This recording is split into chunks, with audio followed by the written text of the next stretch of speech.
Welcome to the Full Court Entertainment Podcast. I'm your host Sheldon Moore. That's my guy Charles Jackson. How you doing, bro? I'm doing good, bro. How you feeling? I'm doing good, man. Life is lifing. Life is lifing, and we're doing great. We're definitely doing great. So, look, man. All I'm gonna say is the Indiana Pacers. The Indiana Pacers. They some dogs, bro. They some dogs. I don't know if did you pick them in 5 or was it 6? Not the Pacers, but the Thunder. Nah. I was being gracious and gave the Pacers 2 games. I Okay. gave them 2 games.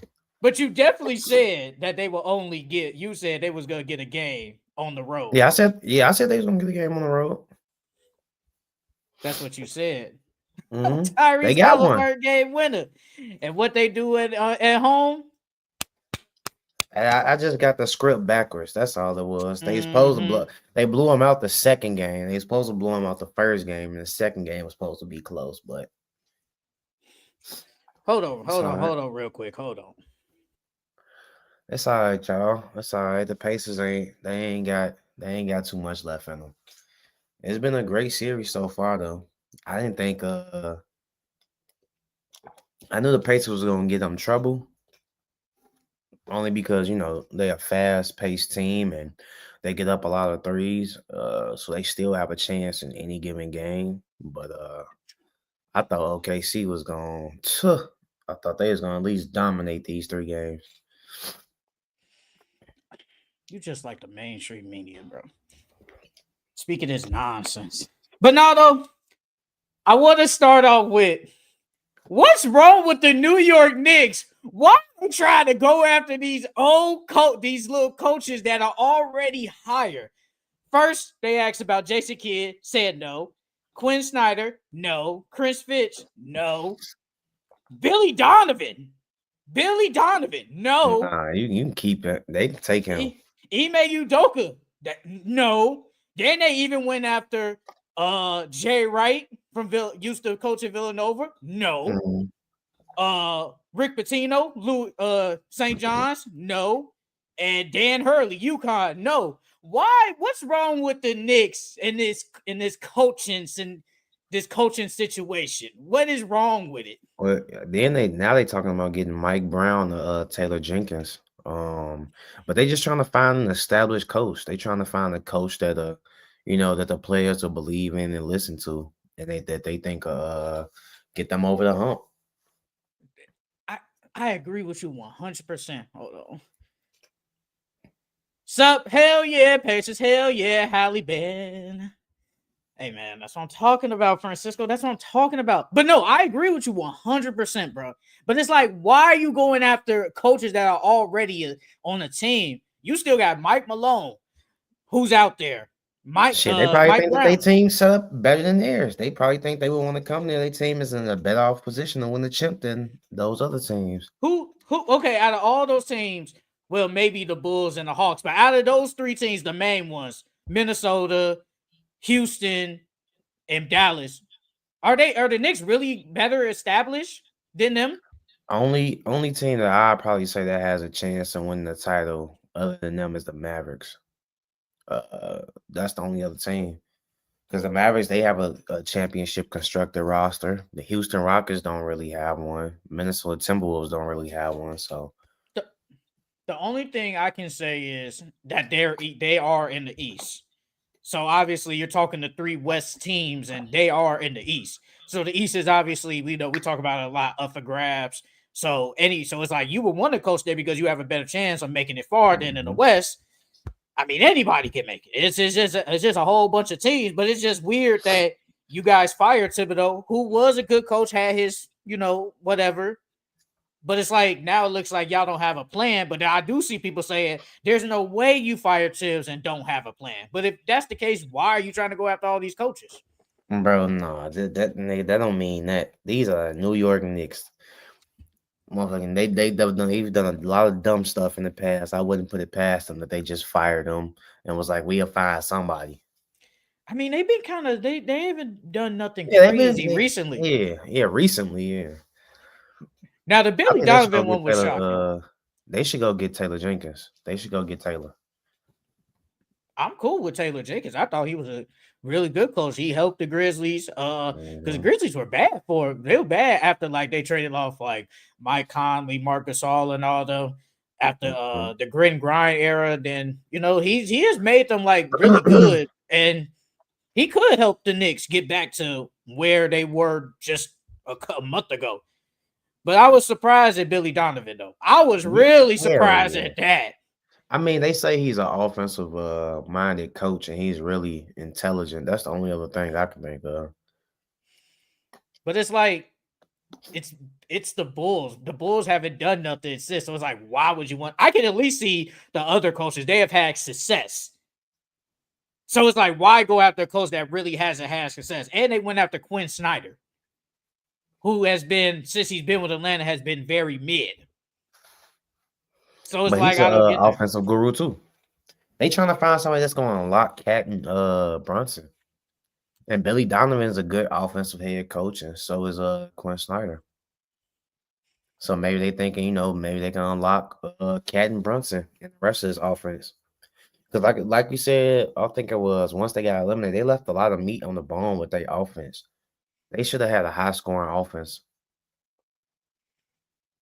I mean, the offense was pretty high. Well, in the regular season, at least, it was pretty high.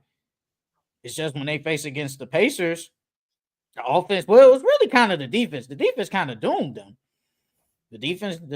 It kind of doomed them. Okay, so I feel like this is gonna be like what we talk about almost every week, all the way up until like free agency. It's gonna be some rumors out there. So I'm gonna say some couple of rumors, and then we gotta ask what you think about it. Did you see that it says the Timberwolves are very intrigued by the idea of trading for Kevin Durant without including Jaden McDaniels or Naz Reid in a package that somebody put up and it worked? It was you got to trade Rudy Gobert, Dante DiVincenzo, and Rob Dillingham for just Kevin Durant. See, even though we give Rudy so much shit, That's they gotta you. keep Rudy. Come on, man. You said you said you would trade him. No, I said I would trade if like they still had Cat. Yes, I would have rather kept Cat than Rudy Gobert. You said they was good with just Julius Randle and Naz Reid. That's what you said. They was hooping without. Was they not hooping during the regular season without him? Who? Was they Rudy not Gobert? winning games? Yeah, was they not? Hey, this man, I don't know why his connection be tweaking. Let me read this. Simone, what's up? What's up? What's up? What's up? Bro, why your stuff always doing this? Bro, that was this. It said we're experiencing a problem. No, but you told me it doesn't matter. Yes, they were hooping, but you even when they were struggling hooping, you still said, "Hey man, I'd rather just put out Julius Randle and Naz Reid out there. I think they're good enough to Gobert he wasn't giving us nothing. He wasn't doing nothing offensively. He wasn't playing that great at the time defensively. He was literally giving us nothing. But we know what Rudy Gobert is. We know what he is offensive wise. We know what he is, and defensive wise, whatever you think. Well, whatever anybody thinks of Rudy Gobert, he's a 4-time defensive player of the year. He's going to the Hall of Fame. Whatever. The man is he's a good rim protecting big, good defender. Whatever. So you do need him at the end of the day. You do, but that's what this trade was, and it worked. So would you do that? Nah, I gotta keep Gobert. We gotta keep somebody at least back there to anchor our defense. Because Naz Reid is not a defender. So y'all interior defense is gonna be butt. Yeah, you got KD, but at what cost? I mean, Dante, Rob. People keep saying they can go. So you're okay with giving up Rob? You're okay with giving up Rob? I'm okay with giving up Rob and Dante. If we could just give up Julius instead of Gobert, it'd be perfect. I think the thing with is, well, I don't know what they're thinking. I don't. But this thing is like Julius Randle, he has a player option, so he can easily say, I'll just decline it and I could be a free agent. We all good. Or he could say, hey, I go to the Suns, still be the second option, still put up good numbers, and then they can probably do an extension with him, potentially. It just depends. So it's kind of hard, but at least with Gobert, you could trade him no matter what. He's not like he got no trade clause. He's not like on a 1-year deal. So we could just trade him and we could just move on. Would I do it? But you still got Ed, Jaden. You probably can resign Nas. Whew. I don't know. Come back to me. Because that's hard, bro. Like you said, no matter what the slack of Rudy Gobert, he play good defense. You need somebody back there. You do need somebody back there, bro.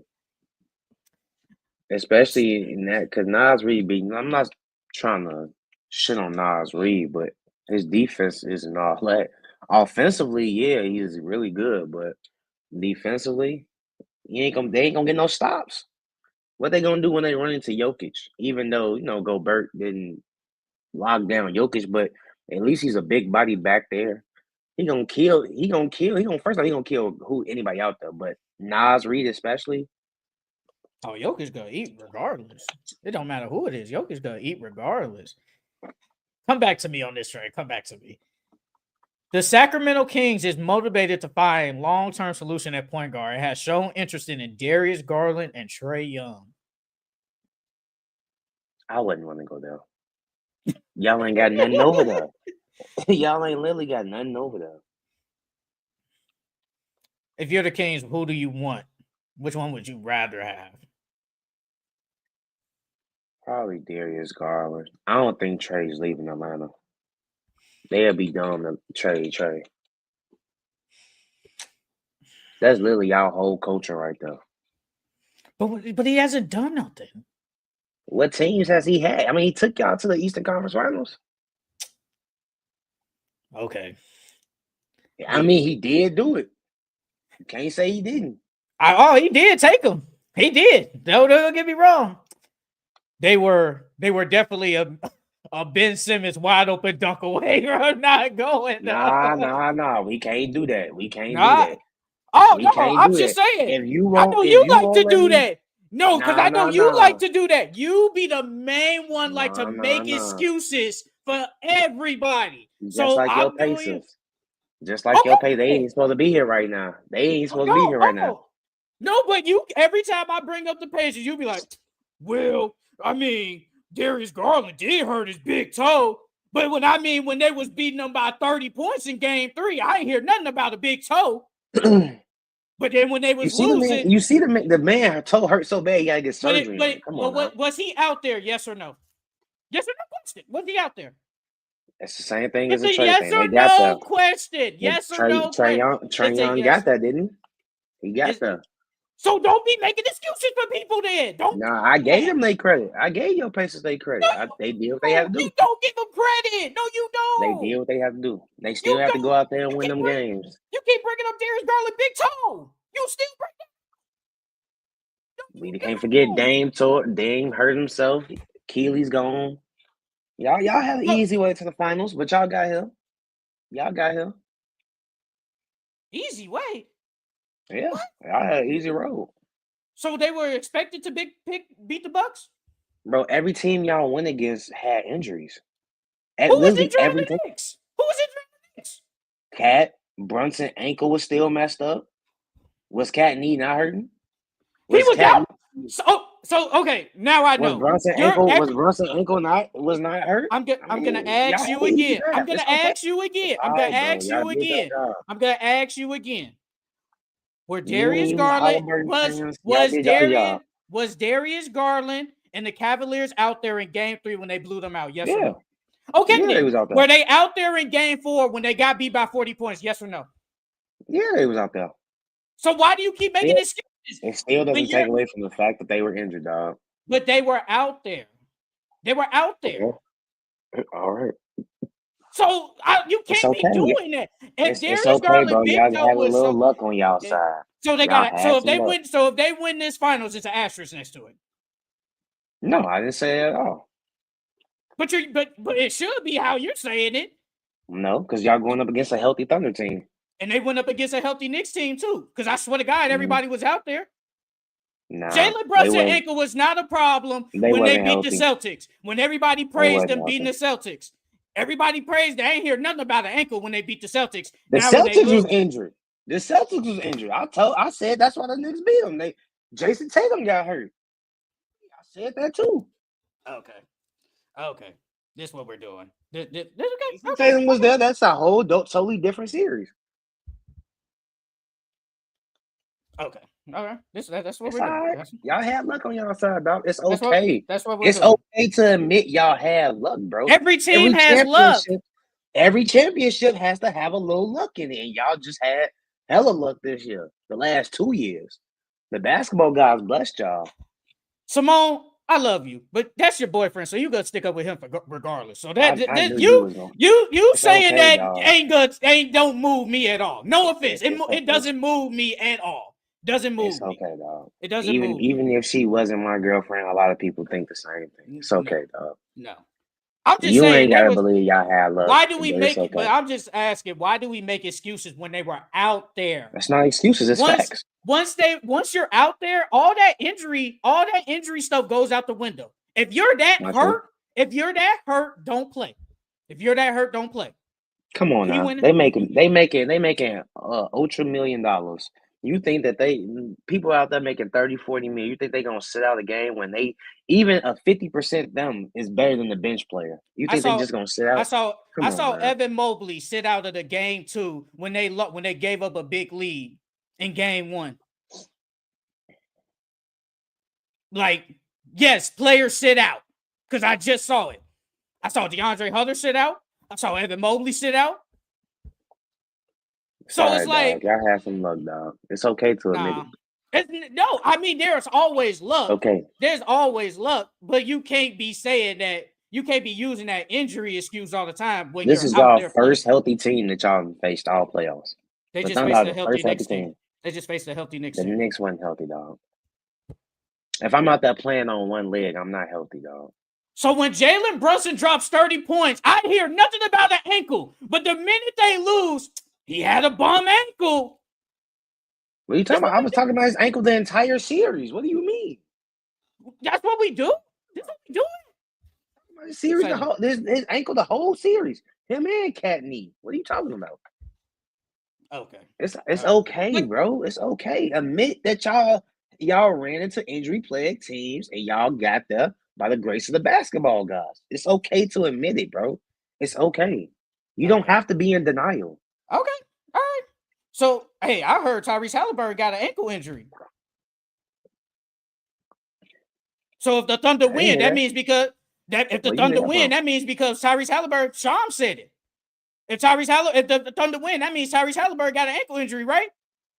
So that means they won by luck, right? If we're gonna do that. Nah, right? Like you say, y'all, like you said, this is a great team. No. Don't do that. Don't do that. You say that this is a great Pacers team. They have over 10 guys. So even if Tyrese Halliburton plays bad, we still have 9 other guys that can get it done. That came out your mouth. So using Tyrese Halliburton as an excuse, you can't use that. Y'all got 9 other guys on y'all team. I'm using your logic though.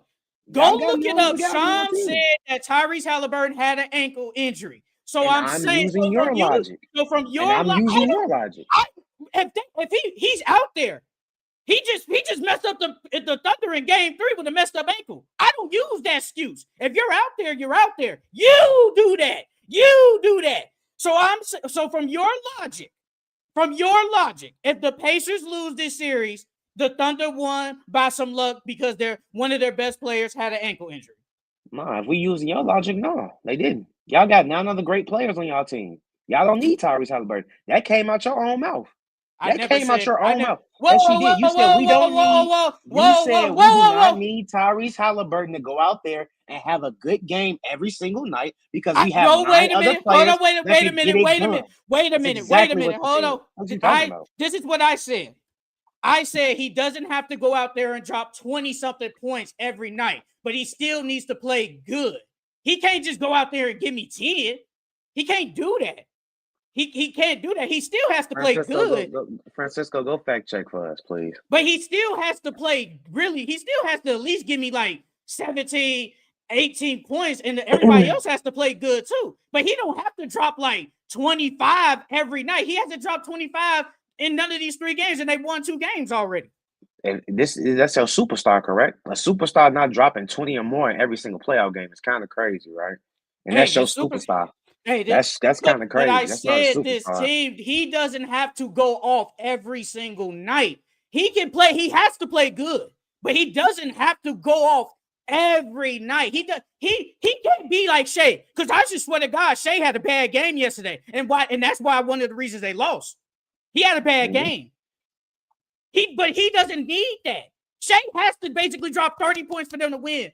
Tyrese don't got to do that because the team is already good in general. But he still has to play really, really good. And first of all, I never said great. I definitely said a really good team. Never said great. I said good. Okay. You like to make these injury excuses. Okay. You've been doing this all playoffs. It's all right, buddy.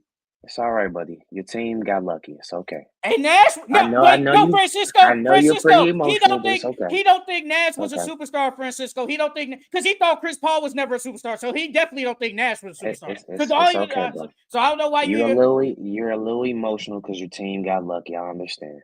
It's all right. It's all right. How did they get lucky yesterday? We're human, dog. We all have emotions. It's okay.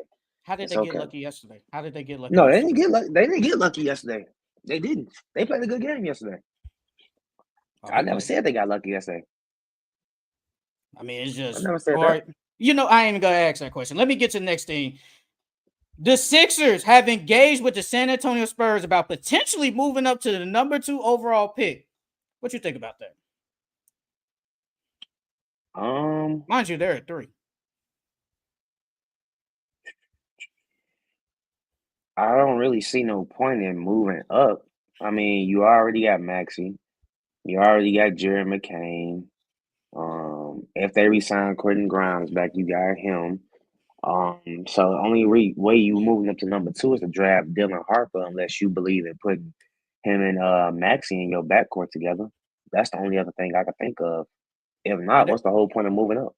They already got Jared McCain too. So I don't know. And then there was another report. And also, did you see that your guy, you said VJ, and you said you liked him better going to Sixers than Ace Bailey. They said that he has like a private workout with the Sixers, that he's almost a guaranteed lock of going to the Sixers. And you said that when we did like our mock draft like a couple of weeks ago, that you like VJ. Yeah, that you like VJ going to the Sixers instead of Ace Bailey. You've been saying that for a minute now. Yeah. And they said that. I was thinking they might choose Ace Bailey though, only because Paul George keep endorsing him.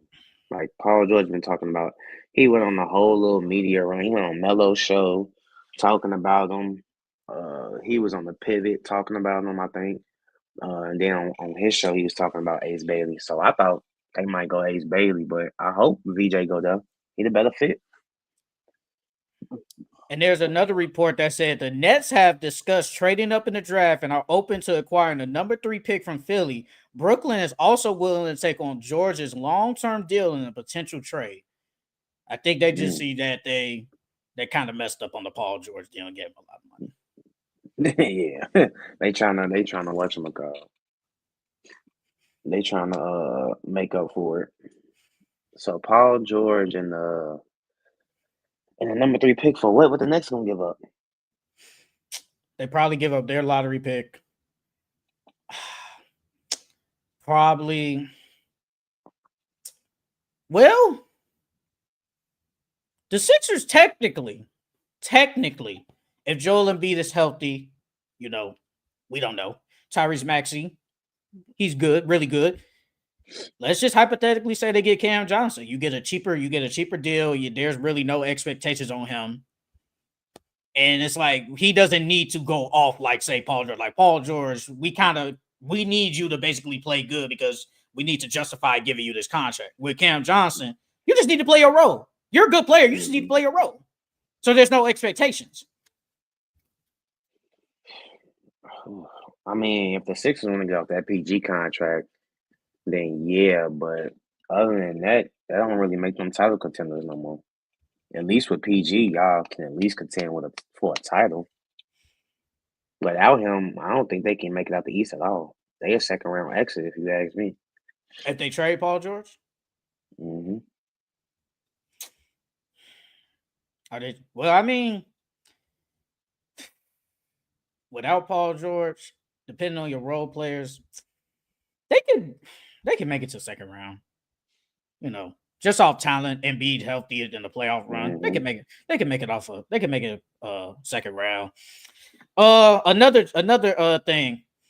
The Celtics are willing to listen to trade offers for Jaylen Brown and Derek White. Are teams making big offers calling about Jaylen Brown and Derek White? 100%. The Celtics prefer not to trade them, from my understanding. But listen, if they get a big offer, they have to look at everything. And I think they're going to get, offers on the three guys that they're focused on. They're going to get offers potentially on Derek White, Jaylen Brown. And I think between now and the draft and free agency, they're going to elevate what makes sense from a value perspective.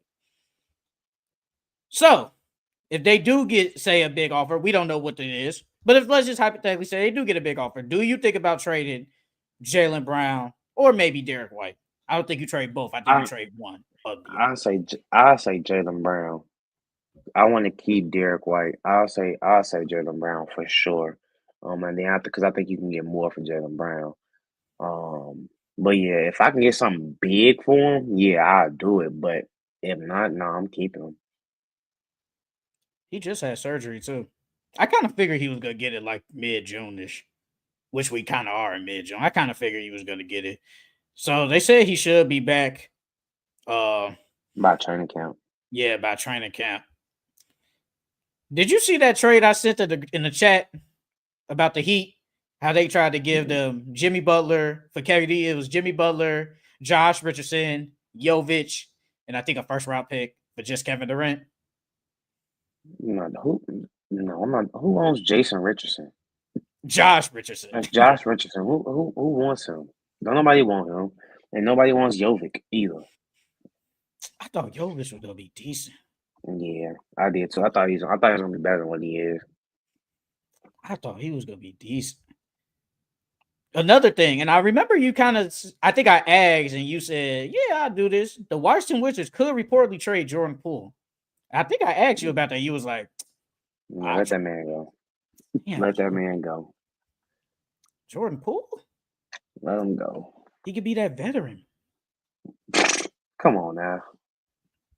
He could be the veteran, brother. Come on now. It's a reason why they brought Marcus Smart and Chris Middleton. They say they're thinking about trading them guys because they got on expiring contracts. They think about trading them. But yeah, I would trade Jordan Poole. I probably wouldn't trade Jordan Poole. I ain't gonna cap. But I want to talk to you about the Ringer's top 100 players in the NBA. Now, this is based off of, this is a year-round, around-the-clock ranking of players making the biggest impact on the league right now. The biggest impact on the league right now. And throughout the regular season, into the offseason, they gave, it's 100. We ain't reading 100. I say like the first 10, and then I'm asking what you think. Now, this is based off impact right now. The number one player, Nikola Jokic. Number 2, Shai Gilgeous-Alexander. Number 3, Giannis Antetokounmpo. Number 4, Luka Doncic.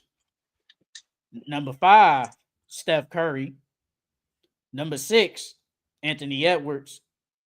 Number 7, Tyrese Halliburton. Number 8, Donovan Mitchell. Number 9, Jalen Brunson. And number 10, Jason Tatum. What you think about that top 10 list? I think the first 4 was accurate. Other than that, I'll switch around some. The 10 there, they should be there. I would just switch around some of them. Like I put Ant before Curry. I think Ant's big impact on the league. Well, right now is big. And don't get me wrong, Curry and Bron. I'm surprised. Did you say Bron? Bron is number 12. Yeah, bro. Bron should still be in the top 10. Only reason I can see them putting Steph that high is because him and Bron is still technically the face of the league right now. But as far as impact lately, Ant has definitely had a big impact on the league lately. I would at least put him 5. But yeah, I ain't mad at it. I'll just switch around like 5 through 10. I'll just switch them around. Okay, who would you take out then? If you say LeBron, who would you take out? Probably Donovan. Donovan Mitchell. Yeah. Nope. Number 11 is Wemby. Wemby deserved to be in there too then. Shit, if that's the case. Number 13 is Anthony Davis. Number 14 is KD. And number 15 is Kawhi. I mean, it ain't bad. Cade in the top 20. Give Cade love. Number 16. Yeah, I ain't mad at it though. I'm not upset at it. If we're talking about impact on the league right now, I have no problem if somebody say Tyrese Halliburton is below like at least 10 or maybe even like top 15 or 20. I have no problem if anybody say that. Like I can honestly say Tatum's impact is probably better, even though he's hurt. But it's like impact, I guess, on the league right now. I get it. I get Jalen Brunson. Donovan Mitchell, I kind of get it. Maybe I don't agree. Steph Curry, that's just off nostalgia. Mm-hmm. But not but right if you're now. gonna put him up there, you gotta put Bron up there. Him and Bron still the face of the league. No, I agree. But I think it's because Steph kind of still had right now, at least. If we're talking about right now, Steph still has more responsibility than Bron. LeBron has Luka now. Mm-hmm. So he doesn't have to carry the load as much. Maybe if AD was still there, they probably would say put him at number 5 or at least number 6. But LeBron probably should be in the top 10. He should be there. Hey, man, they gave my man Jason Tatum some love. They said, I want to ask you this. They said he's the most complete wing in the NBA. Do you agree with that?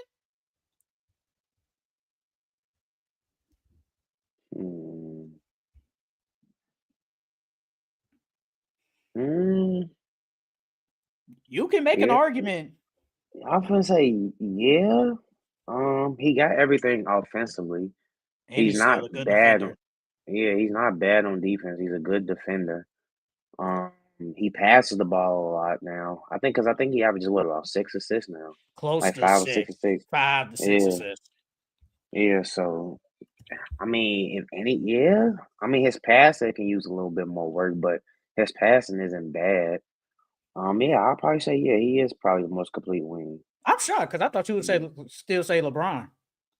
I mean, well, yeah, LeBron is that's the well, I mean, that's the gold standard. Right now, LeBron at age 40, is he just a better complete wing than Jason Tatum right now? No, LeBron can't defend. He can't defend. And they say he's the best American basketball player currently in his prime. And I was thinking that too. He is the best American player in his prime. He's the best. He's the best American player in his prime.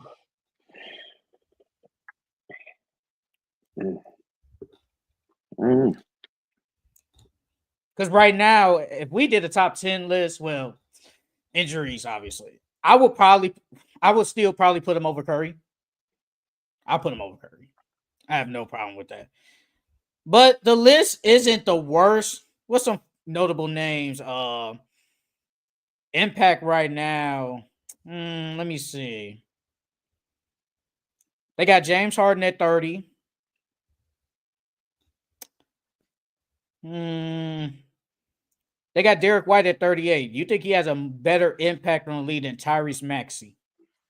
On the league, Derek White, no. On his team, yes, but not the league. Your boy Kyrie is 44. They ain't gonna never show my boy no love. I think everybody has showed Kyrie love now. I think he gets the love now. Man, I really think. Nah, not like he used to. Why? Not like he used to. Ever since that whole little, link that he posted. He did not get the We same for- amount of love he used to. I think, but we forgave him now. I never actually hated Kyrie. Now I definitely say he was doing a lot of dumb stuff back like in Brooklyn. I would definitely say that. But I felt like ever since he came to Dallas and has acted right, helped them get to the finals, he's definitely been on like his best behavior and has been amazing. And I definitely think people have given him the love now. Well, at least the fans have. I definitely think they giving him the love. Like Kyrie Yeah, he got some supporters Kyrie back. is amazing. Like he's amazing. What we did with that one topic like a couple of months ago, was he the most gifted basketball player? One of them at least. Because what was it? It was was that it? Top five gifted athletes, something like that, bro. Or So most skilled or something like that. yeah, most skilled like one of the most skilled basketball players ever. So he gets the love. He definitely gets that love. Now, yes, back then he wasn't, but I can say now Kyrie he gets that love now. But let's start with the non-playoff teams that need to make a move this offseason. Who do you have? First and foremost, the Sixers.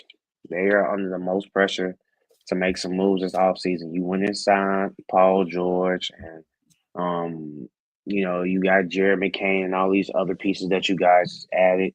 And you guys were expected to be a top team in the East and to fight for the Eastern Conference Finals and the finals, and you guys did not do that. So it's pressure on you guys to not only build that bench up, but to make some moves this offseason so y'all can potentially make it to the Eastern Conference Finals or the Finals. What do they need? Like, what do you think they need? Health and a better bench. Yeah. The Sixers, I have them on here. My thing is, it's like, what can you do? I feel like you have the pieces. You have Tyrese Maxey. Kelly Oubre is solid. Paul George, down year. Hope he plays better. Joel Embiid, injured, per usual. Hope he stays healthy. Who was the 4? Damn, I can't even think who was the 4. Jesus Christ. I think what was Maxey, Kelly, PG, I can't even think Embiid. Yeah, who was they for? who was the 4. That's a great question. Who was they for? They were so irrelevant this season. You don't even know. You don't know. Cause who was the 2? Like it wasn't Kelly. really Jared McCain. Who? I think it was Kelly Oubre. Or was he the 3? Then you put Paul George at 4. I honestly don't know. And this was before they traded for like Quinn Grimes. Oh, Caleb Martin before they traded for Grimes. Remember? He was hurt though. Who? Caleb Martin? No, he was playing. Yeah. I'm talking about in the beginning of the season before they traded for Quinn Grimes. Because they was rolling out Tyrese Maxey, Kelly, Caleb Martin, Paul George, and Joel Embiid. That was their potential starting 5. I feel like the Sixers, low-key, they need youth. They need some more young players because Joel Embiid, you don't know what's going to happen.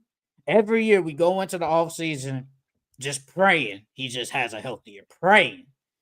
Then next do you know, knock on wood, hurt. That was like, oh my God, we don't know what to do. And you just hope this year Paul George is healthy and has a bounce back year. I honestly think he will have a bounce back year. I definitely think he has a bounce because last year played like straight trash, bro. I don't care what nobody tell me. He played like straight trash. I thought Tyrese Maxey was okay, and Jared McCain had a good rookie year before he got hurt because they got a good enough team to basically fight in the East. I ain't saying they're going to the conference finals, but they got a chance to fight in the East. So they definitely need to make a move. And like we said earlier, potentially the number 2 pick. Do they? It's kind of I don't know how to ask this, but it's like, do they gotta hit on this number 3 pick? So it's like if you get Ace If they Bailey, don't it's not the trade it, end of the yeah. world. If they I'll trade it, if they don't trade it, you gotta hit on that third round pick. Because that's gonna be our future now. because I was like, if you draft Ace Bailey, you know, we get probably one of the most raw athletic players in the draft. But it's like, you know, we project him to be a good player, but it's like we could draft VJ. It's like we know he's good, but it's like we don't know. So that's why I'm asking, like, do they gotta hit on that third pick so they can have a future? Or Yeah, it's they just got like to. whatever. It's like, Nah, okay, they we got get to to. They gotta hit on it. To me, was it I think Ace Bailey has the bigger upside than VJ. I just think that VJ can contribute now. I'm not saying VJ's gonna be bad. I just think that Bailey has a higher upside. the draft is in 2 weeks too. And they have given Hmm. it no coverage, which is crazy in my opinion. At all. They haven't given none of this coverage, and I feel like we'll kind of talk about that later. I do want to talk about that. But another team that I think needs to make a move might be surprising. I think the Spurs definitely got to make a move, bro. I look, I know not you, but I know some people gonna say, well, you got Victor, you got Fox, you got Stephon, you got a lot of young players. But I'ma always keep saying this. Victor Wembanyama is not the regular young player. He is damn near elite already going into year 3, and he's only played a year and a half of basketball. He's already elite, and we can't just stand back and just hope that, hey, Stephon Castle makes an even better jump. Keldon Johnson has a better year. Devin Vassell has a better year. Jeremy Sohan, better year. We can't hope that.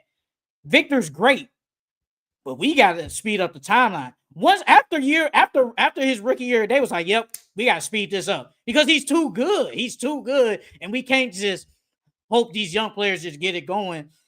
And that's why I talk about Kevin Durant, and I know you talking about it a lot. Like Kevin Durant to Spurs makes the most sense, and I believe and I agree with you 100%. It does. So I definitely think they got to make a move because it's really because of Wemby. Like he's just so great early.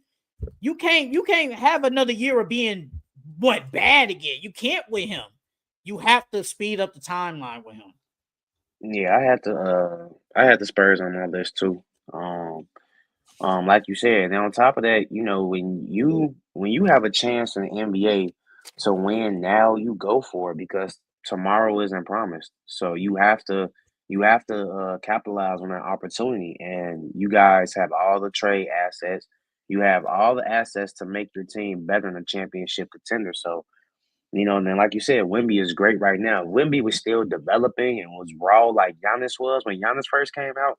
Then it'd be like, okay, you know, stay in the rebuild. But that's not Wemby at all. So you have to win now. Take advantage of this opportunity while you got it right now and try to make something happen. This man in China doing Shaolin monk stuff, bro. You know he gonna come back damn near amazing. He in China for 10 days doing a whole bunch of other stuff. So yes, you have it. And then another thing, it sounds like from reports they don't even have to give up the number 2 pick. So you gotta have potentially KD, Wemby, Fox, number 2 pick, and Stephon Castle. Yes, you have to take it. Now, will your depth be limited? Yes, because you're gonna give up Devin, Keldon, Harrison Barnes, or Shohan. All 3 of the 4 will be in there. So you're giving up depth. Man, I don't think they should do that. I don't think you should give up your depth. I think that you need to trade that number 2 pick. Find a way to flip that, bro. Because you don't need Dylan Harper. And then on top of that, you in order to win we see what the Pacers are doing right now. And what the OKC are doing. They can literally both teams can literally go 10 deep if they want. So why would you trade a move your depth just so you can get KD? And then now when it's the playoff time and you need guys to show up, you know, you barely have you like the Knicks now. You can only play 1 or 2 players off the bench. Nah, bro. Trade that number 2 pick, keep that depth, and keep it moving. But so you don't want KD. No, I'm You saying if I can trade the number 2 pick instead of giving up players on my roster for KD, I will do that. I would rather trade that number 2 pick than give up Keldon Johnson and Devin Vassell and Jeremy Shohan and all these other guys just to get KD. So you rather give up the number 2 pick for KD, but not give up the young guys? Yeah, I'd rather give the number 2 pick and somebody else for KD and some picks rather than 3, 4, 5 guys that I'm gonna need. That's been growing in our system. The thing, but I get you. I understand what you're saying, but the thing is, Kevin Durant right now isn't worth number 2 pick because he's 37 years old and he's on an expiring deal, so he's not worth number 2. Now, I think if this was Giannis, I think about giving number 2. And the thing with the Spurs, go ahead. No, go ahead. I was just gonna say the same thing like Gobert. Gobert wasn't worth all them picks. Mikal Bridges wasn't worth all them picks, but they gave it up for him. Sometimes you have to make, not the best deal, but it still is a good deal. I mean, yeah, you giving up the number 2 pick, which is Dylan Harper, but you still got De'Aaron Fox you could re-sign back. You still got Castle, so you're not really missing out on anything. Yeah, it's the number 2 pick, but it'd be different if the number 2 pick was say like a small forward or like another power forward that they could put next to Wemby. That's different. But the number 2 overall pick is a point guard that y'all don't need. And the thing is with the Suns, they said, and I understand them, they want high impact players now, and you got to make the salaries match. So you kind of have to give up somebody. You have to give up at least 2 of the guys. And I do, and I get you. I understand. I just don't think. I think the number 14 pick for Kevin Durant is fair than the number 2, because when you give up a number 2 overall pick, no matter what you think of this player, you don't do that. You give that up for a superstar. Like if this was Luka or something, you give up the number 2 pick. If this, like Luka's prime, he's only 26, but for Kevin Durant, who's 37, he's not worth number 2. He's not worth number 2. And then he I don't think he worth number 2, bro. Now I get you with Rudy Gobert. They Timberwolves did a lot. Now they did all that. That's on them. And the Knicks, they did all that. I don't know why. But it's just one pick. But it's just players. What was Jalen Green worth the number 2 overall pick? At that time he was. At the time, yeah. But now when James you look, Wiseman, was he worth the number 2 overall pick? Marvin Bagley, like D'Lo, Victor Oladipo, Michael Kidd-Gilchrist, Derek Williams. Like it's a lot of number. I'm not saying Dylan Harper is going to be a bust. I'm not saying that at all. I'm just saying it's a lot of number 2 overall picks who haven't lived up to the hype. And then, like, you already guard heavy, so it's like you getting a 37-year-old Kevin Durant, but Kevin Durant still easily got at least three more years in him, at least. Anyway, in them 3 years, that's championship window. But I mean, like, if you don't have to give it up, why would I give it up? If I don't got to give up this number 2 pick, I ain't giving it up unless I have to. And I guess the Spurs have made it clear we're not trading this pick for say Kevin Durant, because every time I look up, it's saying Devin Vassell, Harrison Barnes. Then you either put Keldon or Jeremy Shohan in number 14 for just Kevin Durant. That's every time I look up something. That's what I always see. Because the Suns they get a pick in the lottery, and you get high valuable and you get high impact players to pair with nobody Devin on Booker. their team making no money. Ain't nobody on their team making no money. Who? The Spurs? Oh my God, yeah, the Spurs. That's why they gotta give up Keldon. That's why they gotta give up Devin Vassell and Keldon Johnson. He making $29 million. You think he Harrison Barnes can go? Harrison, he worth 20 something, not damn near 30 though. I mean, his contract goes down though. It does. Oh, I didn't know that part. Yeah. I I give up Harrison Barnes, and you got to make the salaries match. So yeah, and Jeremy Shohan's still on his rookie deal, so he ain't making nothing. What's Keldon making? What he making? Probably like what? 19. Well, damn, 19. Damn. Yeah, Harrison making 18. Okay, yes, Harrison Barnes can go. So yeah, I mean, it makes the most sense. I understand what you're saying because they technically don't need it. It's like, man, if I could get Kevin Durant and still keep the number 2 pick and get the second best available player in the draft, If I'm the Spurs, I'm looking like I'm winning. Oh Now, my God, because he making 50. He gonna be making 51. He making 51 mil. Oh my yes, you God. gotta max the salaries. Yeah, so Devin Vassell in that case gotta go. That shit, damn.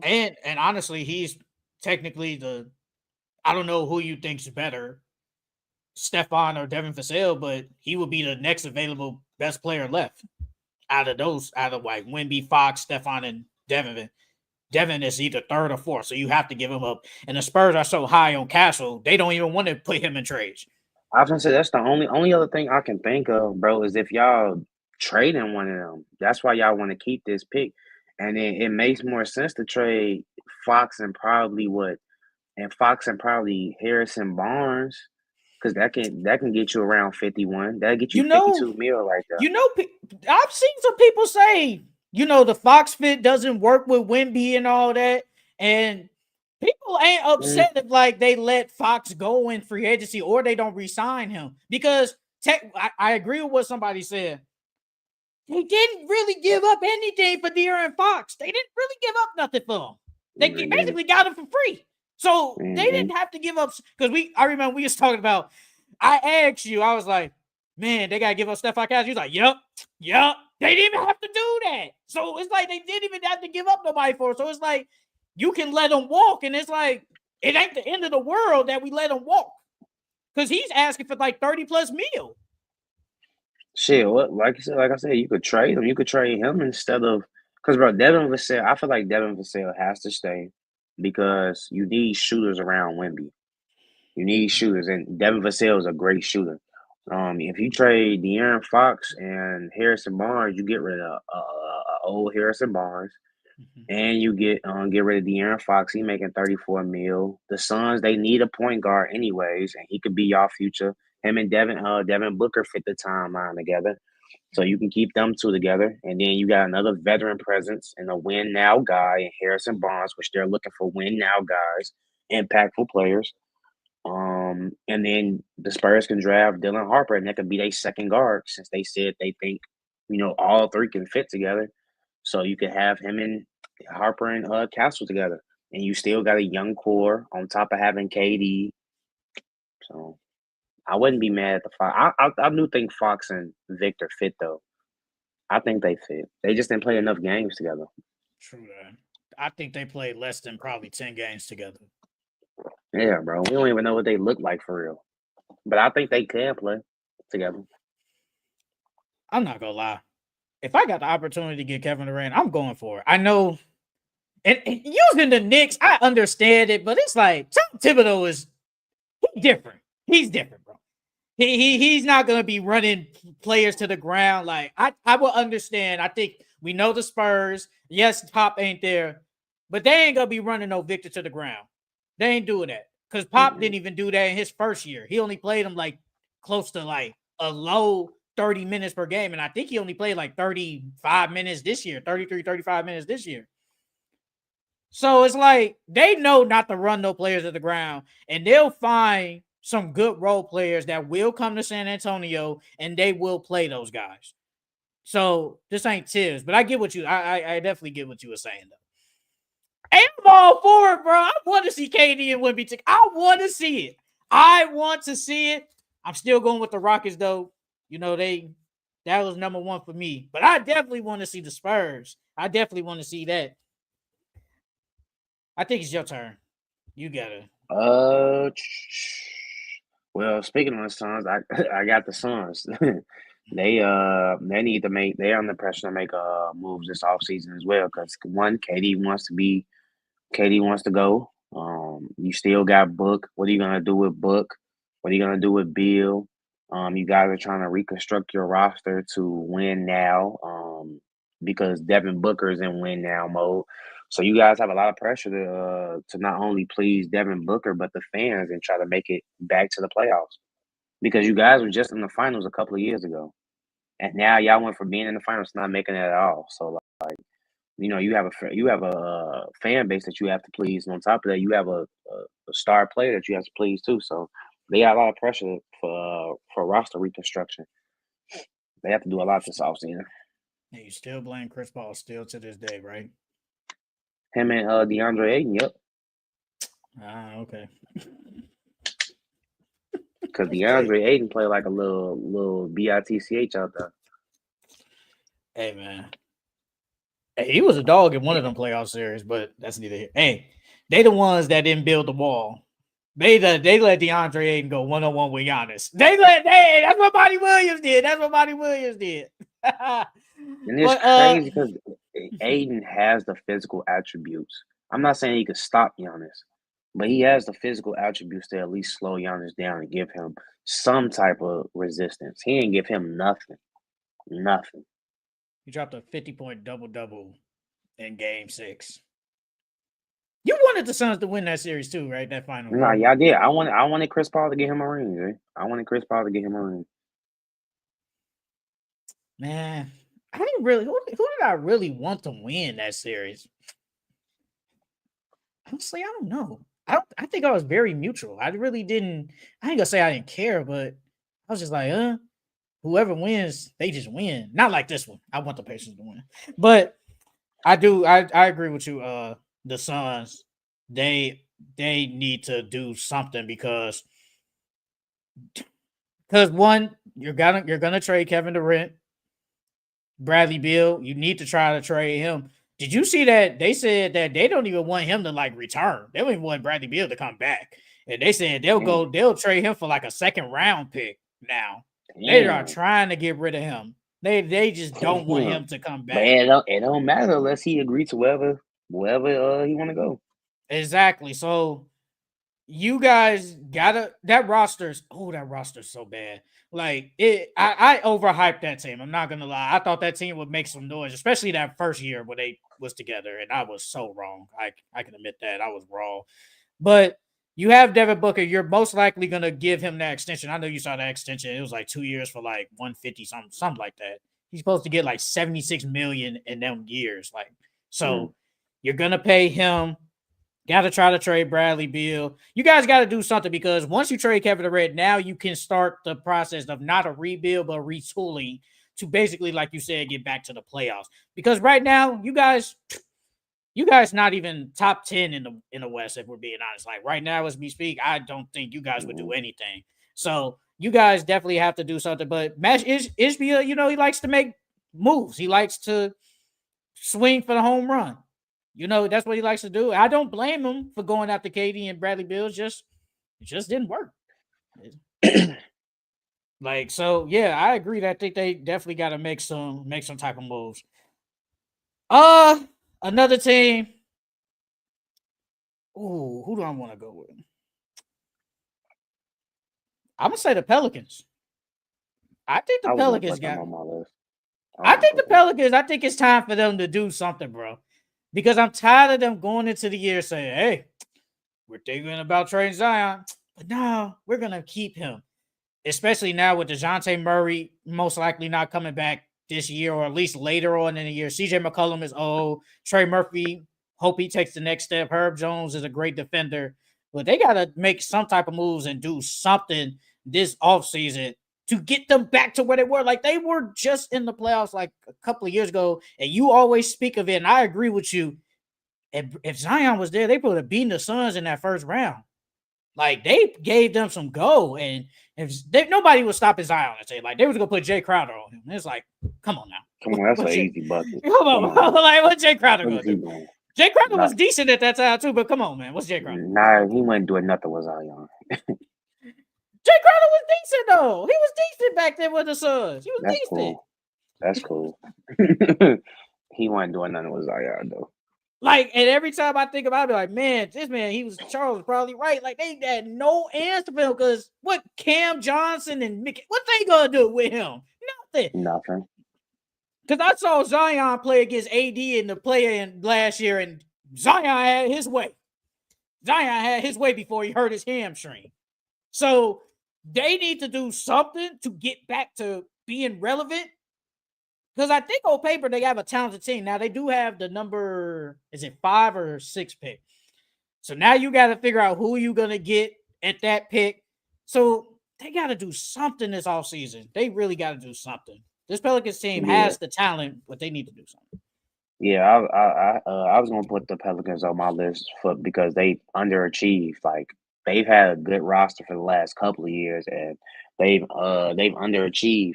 And of course, Zion being hurt has a lot to do with that. Um, but yeah, they got a lot to prove this offseason too.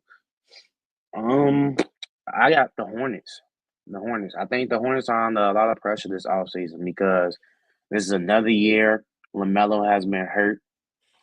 Obviously, he's y'all future and y'all franchise player, so you're not gonna trade him. Well, they shouldn't at least. But it's been underwhelming since he's been there. You guys made the play-in twice? You haven't even made the playoffs yet.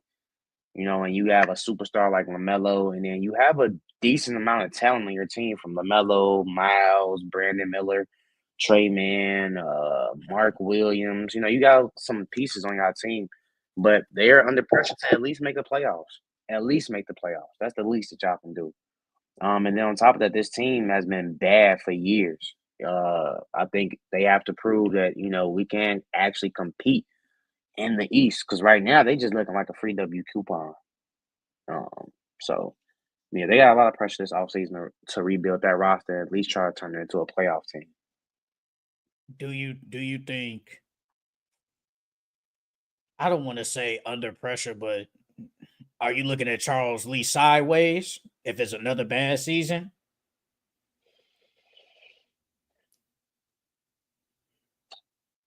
Yeah and no. No, because you can only work with what's on your roster. So the GM plays a part into that too. So if I don't have any good players on my roster, I'm not gonna be able to do anything. But at the same time, you gotta work with what you got. And I have to at least see these guys steady improving. You know what I mean? Like next year, Brandon Miller should be better. Trey Mann should be better. All those young Nick Smith Jr., all those young guys should be better. If I can't see that they're getting better and this team is improving, then yeah, he should be under the fire next year. I I'm think looking Trey at him Man is a sideways. free That's all. agent. I think Trey Man is a free agent, so they got to resign him. He was Yeah, decent. He I was would. Yeah, I decent. would resign him. I mean, I know you said you was going to sign him after they traded for him. I remember we had a whole argument about it, so I know you would sign him. But I never thought of the Hornets because they're an unserious franchise to me. I say the Kings are a dumb franchise, but I think of the Hornets that's just unserious. Like, I feel like they still just be over there just kind of doing whatever. Like, I know you always said that with Charles Lee, you could tell it looks better without what's buddy name? Steve Clifford. Steve Clifford from last year. But it's like they were still bad. Still bad to this day. And I know LaMelo getting hurt again. And Brandon Miller. Brandon Miller getting hurt. Miles Bridges is basically the only player. Mark Williams was still good. He was actually healthy this year. Honestly, he was actually pretty healthy. But it's like I just don't see improvement with them. I do think health has to.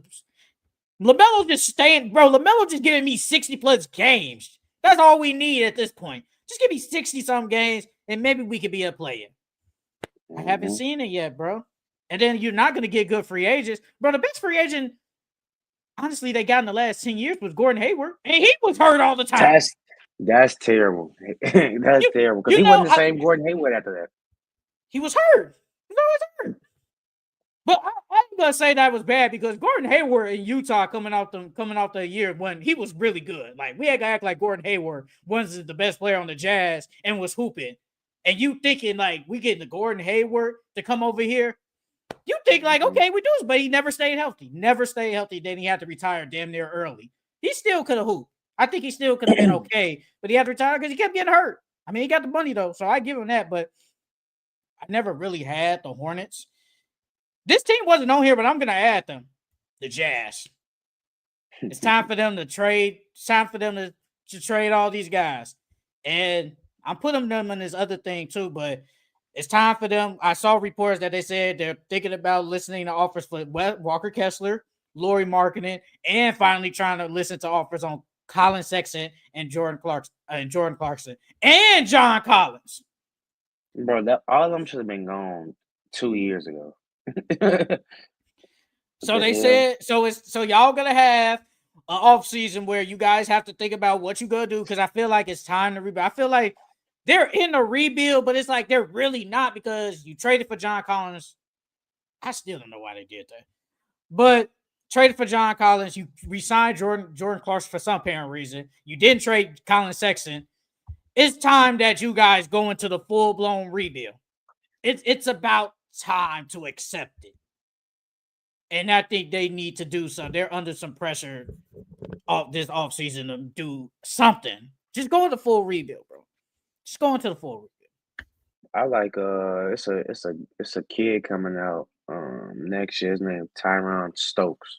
Strokes or Stokes. One of those. He nice. I think he'll be a good fit for the Jazz. Another team I got. I mean, we talked about them. I'm gonna go the Bulls. I think the Bulls are under pressure this offseason to make some moves, because as a Chicago native, what are you guys doing? Are we building for the future? Are we trying to stay competitive? Like, what are we doing?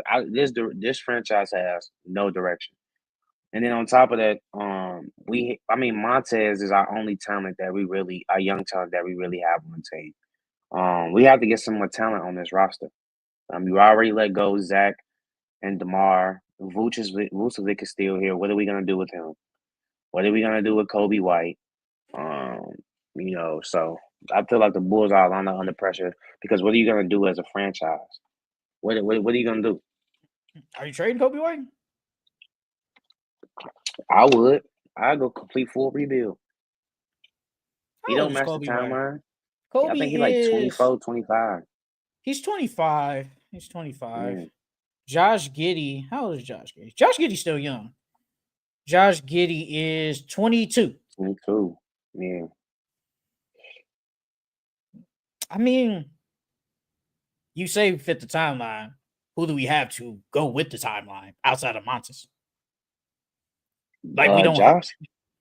Josh. Oh, 22. so you resigning Josh Giddey? You resign him? Yeah, I'm. Josh Giddey go work trying to get that $30 million a year, man. And then the thing is, it's like I know he wants to get his money first and foremost, but he deserves to be on a playoff team. He doesn't deserve to be on no rebuild team. I mean, but the Bulls gotta do something, bro. They gotta do something. They've been mid for the last I don't know how long. They haven't even been mid. They've been bad. I'm telling you, the last time the Bulls were probably good, like, I'm not even gonna say really good. I'm gonna just say good. Was probably the year Jimmy, D Wade, and Rondo was on the team. Yeah, that was the last year. Well, no, it was that year when Lonzo got hurt. If I give you that, so what? 2 years out of the past 10 years? Yeah, but other than that, yeah, it was D Wade and Rondo. Really? So really, after D Rose tore his ACL, we probably only had what? But honestly, the year with Lonzo, that was a half a year. So we had what? 2.5 years of good? That's it? And this is supposed to be one of the most historic franchises in NBA history. You guys have to do something. I think who was it that said? Was it Gil that said that? Gil was saying if Chicago, New York, or LA, or Boston isn't good, the NBA isn't good. Like you at least need 2 out of those 4 teams to be good in order for the NBA season to be good. Well, 3 out of the 4 have been good though. Yeah. Boston, LA, and New York. The Bulls. Mm-hmm. And I mean, the thing is, like, I don't care what nobody tells me, like, we don't really get a lot of good free agents. Like, I know there was the rumor of LeBron and D Wade. I get that. We brought in Carlos Boozer. He was second option. Then obviously after Boozer leaves, we bring in Pau Gasol. But we really don't get good free agents. And it's not like it's because of the market. It's cold. And I know you always talk about, look, you say you don't care. You don't care where you live. I get that. But I'm telling you, bro, some of these players care where they live, bro. They care. They do not want to spend damn near 7 months in the cold. They don't. Nobody wants to spend their whole season in the cold, bro. It gotta at least be somewhat decent, or it gotta be warm weather. Man, you only experiencing that shit for what, about a month or two, for real, for real. Other than that, bro, Oh, you talking about like real like the Chicago cold? winter, yeah, like real Chicago cold. You That's only probably like 3 experiencing that for like months. a month or two, G. We got damn near I'll almost probably say November, like December, January, damn near February. That's 4 months. I'll probably say November through February. I mean not February, November through January. Once February hit, that's when it starts to warm back up. Other than that, bro, that's the first part of the season, bro. The second We in part the of the season, mid. you good. You good. Bro, I'm telling you, Jay. You good. After Nobody, bro. January, you good. Nobody likes the cold. No one likes the cold, bro. You like walking to your car saying, And then, anyways, they like, what y'all gonna do yet? What they gonna do? Walk around Chicago downtown the entire off season, bro? Like, come on, bro. You ain't gonna want to do that either. They don't do that. They got their off-season homes, either probably where they stay at, or some in like California, Florida, or whatever, in off-season. But that's only 3 months. Bro, the NBA off-season is really short, low-key, if you think about it, especially if you play like from like how Thunder and Pacers playing right now. Bro, once the finals over, they only gotta have July, August, and only the earlier September. Because training camp start late September. So you only got 2.5 months. But if you're a regular player, what you got? May, June, July, August. What, that's 4 months? So 4 months out of the what, 7? Chicago's decent during that time. Chicago's got good weather during that time. Which are you talking about in the summer? Yeah. But But during the season, bro, you ain't gonna really be going out there like that anyways. Like, on top of that, Chicago's not even really a clubbing city. It's like more of a bar type of city. So you're not even really going out clubbing for real anyways. Look, man. And then when you're on the road, you can club in New York, Atlanta, all them other places, It's not the bro. same. It's not the same. I get that, but it's not, bro. You're at home. It's not like you on the road all the time. You are at home eventually, bro. Like, don't you want your kids to go outside and play at when it's like 70 degrees in November, instead of it being damn near minus, not how was I say minus, but 20 degrees? Like, it's just not the same, bro. And we're got a from there. mansion, You know bro. it's different. You know it's different. I mean, no, I'm not saying it's not. I'm just saying I don't think the weather should be that big of. Now, if it was someplace like, Seattle where it always rains, or like what's another, like Arizona where it's that dry heat, like that stuff. But Chicago ain't that bad, bro. The wintertime is beautiful in the city, so it's like it ain't Cold, that bad, bro. It's cold, bro. It's cold. Would It you ain't that bad, rather? bro. Would you rather sign a 1-year deal in LA for $20 million, or signed a 3-year deal in Chicago for like I'd rather do that 3 2 year deal years? in Chicago. I'd rather do that 3 years in Chicago, because LA taxes is crazy. That 20 mil that you No, sign for for, real. you probably making less than 10, or if you No, for getting real. like or getting like 10 million back. So I No, wouldn't I even want agree. to sign in LA, bro. I agree. Y'all taking all my money. Oh no, I agree. Hey man, but look, walking out in 70-degree weather every day don't seem bad to me. I wouldn't be like, palm trees, walk outside Chicago. God damn, it's cold. Oh, who wants to say that every day? Who wants to say that Man, every day? I'm Who gonna say, wants? damn, it's cold, but I got millions in my pocket still. You They gonna still be in got LA in millions. 7? Yeah, you ain't got as many though. They still got millions. They still got millions. And then on top of that, the taxes in there too. All the taxes you're gonna have to pay on just regular things like food and water. Like, bro, no. And it's better marketing opportunities in LA. It's still Chicago's still a bit market. Don't get me wrong. But it's a lot of probably more bigger marketing opportunities there than Chicago. It's probably more. And probably New York. And New York is cold too. But some people want to go to New York instead of Chicago. And that makes no sense. New York is dirtier than Chicago. Y'all got rats running all around. Don't get me wrong. I never been to New York, but I like the New York people. Like they remind me of Chicago people a little bit, but I wouldn't want to live in New York either. They trash system is terrible. They got Nah, rats literally all over the place. hey, but they're used to that though. So you go in the subway, you see a rat, it's just, what's up, buddy? I Yeah, mean, that rat is big as my shoe. Like, what the hell? Hell no. Big no, for ass real. rats. But let's move on. So the last team I probably got is the Raptors. I think it's finally time that they make a Kawhi type move. You saw that much as how you Jerry said he got something up his sleeve to try to make a big move. You got Scotty, you got Brandon Ingram, quickly RJ, Jakob, and probably one of them might have to go if you want to go big fishing. But I think they got to make a trade because they see that the East, hey, Boston is not who are injured. Philly is whatever. Cleveland, people think they figured out Cleveland.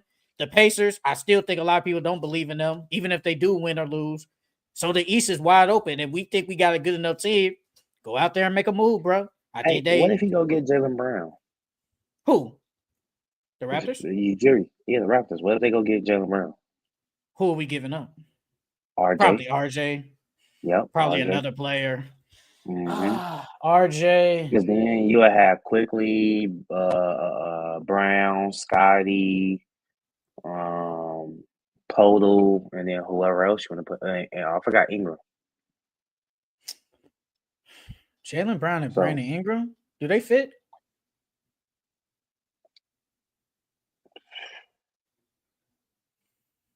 I would have to see it. I would have to see it. I want to say yeah, because Brandon Ingram can catch and shoot. But I would have to see it. It reminds me of like DeMar and Zach. Not like they're the same type of players, but like the fit. Like it can fit, but do it really work? So Jaylen, Brandon, and Scotty on the same team? Ugh. I don't think it's nasty, but it's like, that's like you said, that's something I got to see. Okay, on paper, where do you put them? Hypothetically, they get Jaylen Brown. Where does that put them? Between 6 to 8.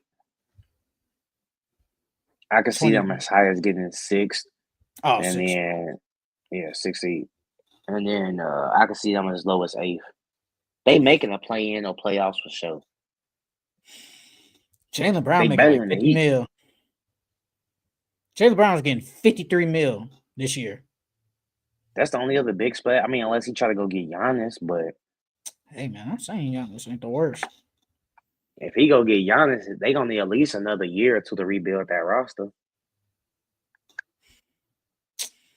I'm doing this off the dome. I'm trying to do something. I'm trying to make it something on Fanspo. Let me see. This might work. And they still keep their pick. Let's see if this works.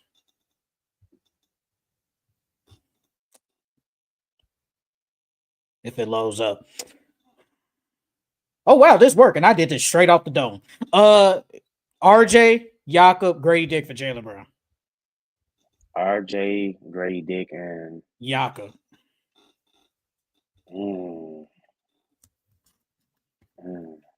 What they gonna do at big though? Wait, didn't they just draft a big last year? No, but they could use that pick. Who did they draft? As a big? Let me see. Yeah, I think they drafted some big last year. Are you talking about Jonathan Magobo? Yeah, something like I know they drafted a big last year. Well, they got the number 9 pick. They could get. Do you think Malawatch is there at number 9? They said they like him. What school did he go to? The one Duke, the big dude, the African dude. Oh, the one, Duke, the African from Duke. Yeah. Oh well, yeah, he'll be decent for that. Yeah. If he gets there at 9. Yeah, if he stays there at 9, yeah, he'll be decent for them. Yeah, so you roll out there hypothetically quickly Brown, Scotty, Ingram, and Malawatch. On paper, that ain't bad. He's just a rookie. That's the only thing. He's just a rookie. But can he be an impact player right away though? Yeah, for sure. Yeah, he can. I don't think it's bad. I mean that lineup isn't good, but let's see. Because are you giving up Scotty for Jalen though? Would you give up Scotty? Nah, I think Scotty gotta stay. He's your glue guy. He's like Draymond. He's your glue guy. He can rebound. He can pass. He's a better scorer than Draymond. Well, So Brandon yeah, I Ingram. keep Scotty. You Yeah, can't keep him. Scotty's your Swiss Army knife. You can't keep him. I mean, you can't trade him. Well, if I can't give up Scotty in this, if I can't Brandon Ingram, I tried Brandon Ingram, it didn't work. Let's see what Scotty. Nope, didn't work. So it has to be RJ. Yeah, So he can RJ, go. He can go. He can go. RJ been a disappointment in his career, or just been underwhelming. Underwhelming. He hasn't been disappointing. He's been underwhelming though. Okay, so let's get into the top 5 things that will have the biggest offseason. I'll start. You started last time. I'll start. I think the team that might have one. I think I'll go. You know what? I'll start at 1. The first team I think that will have the biggest offseason is the Boston Celtics. I think it's because they're gonna make some trades. Obviously, Jason Tatum is gonna be out for most likely the whole year. I just saw reports saying there's a chance he could come back in the middle of the season. We gotta wait and see on that. But Jason Tatum is hurt. Jaylen Brown, he's supposed to come back, but now you got to think about trading Drew Holiday, Porzingis, thinking about trading Derek White. I think the Celtics are going to have probably the biggest offseason so far, especially since everybody's making a lot of money. So you got to flip somebody to lower the salary cap for them. And I wish this team probably could have stayed together another year, but life happens. So I think the Celtics will have the biggest offseason so far because everybody's just making too much money and they have no choice. Yeah, I had the Celtics on my list too. Like you said, a lot of guys are making a lot of money, so you have to reconstruct that roster. So I think Drew Holiday is gone. I think Porzingis is gone, and then on top of that, um, Jason Tatum is not going to be there for the first half of the season. So you guys have to find out. Guys have to figure out something to do while he's gone. That way, when he comes back, you can just hit the ground running. I'll say another team that have the biggest top 5 teams with the who have the biggest off season. I said the Warriors. I think the Warriors will have a big off season. Because you guys seen what you did once you got Jimmy. It gave you guys confidence. You guys could have went to the Western Conference Finals, or if you guys had a big, you could have beat Minnesota if you guys had a big. But so I think they're gonna make a lot of moves this offseason to reconstruct their roster because they obviously see they can win a championship within these next year or two. And they got to think about trading Kuminga. You got to think about what you're gonna do with Kuminga. I saw that they're gonna make him a restricted free agent, and he'll get like $7 million if they give him like the qualifying offer or something like that. So you got to think about if a team signs him, are you gonna match it? Are you gonna let him walk? I ain't gonna lie. For some reason, bro, I feel like they gonna match your offer for him, I was bro. gonna say that. I definitely think they're gonna match whatever offer they get or whatever offer whoever pays him. I think they're gonna match it, bro. Even though I think they shouldn't resign him, bro. I think they shouldn't, but I just feel like they just will. And Steve Kerr has some comments about him, bro. It was crazy comments. I'm not even gonna search for it, but he said something about him. I just feel like Kuminga at this point, I think he just doesn't rock with Steve Kerr. Steve Kerr has just done him wrong the past couple of years. I think it's just time for him to get a fresh start, bro. It's just time. So you gotta think about what you're gonna do with him. Like you said, think about getting another big or just getting another offensive player. Hey, I saw something that said that they could potentially get Lauri Markkanen. You pair Lauri Markkanen with Draymond, Jimmy, and I saw a trade. I forgot. I didn't save it, but it was if you could get Lauri with Jimmy, Draymond, and Curry. Look, That's man, nice, yeah. Because even though man, Laurie isn't a defensive big, they defense still was a high ranking defense without a big last year. So now you add a 7-footer in Laurie. Yeah. hey, maybe Kuminga to Utah isn't the worst.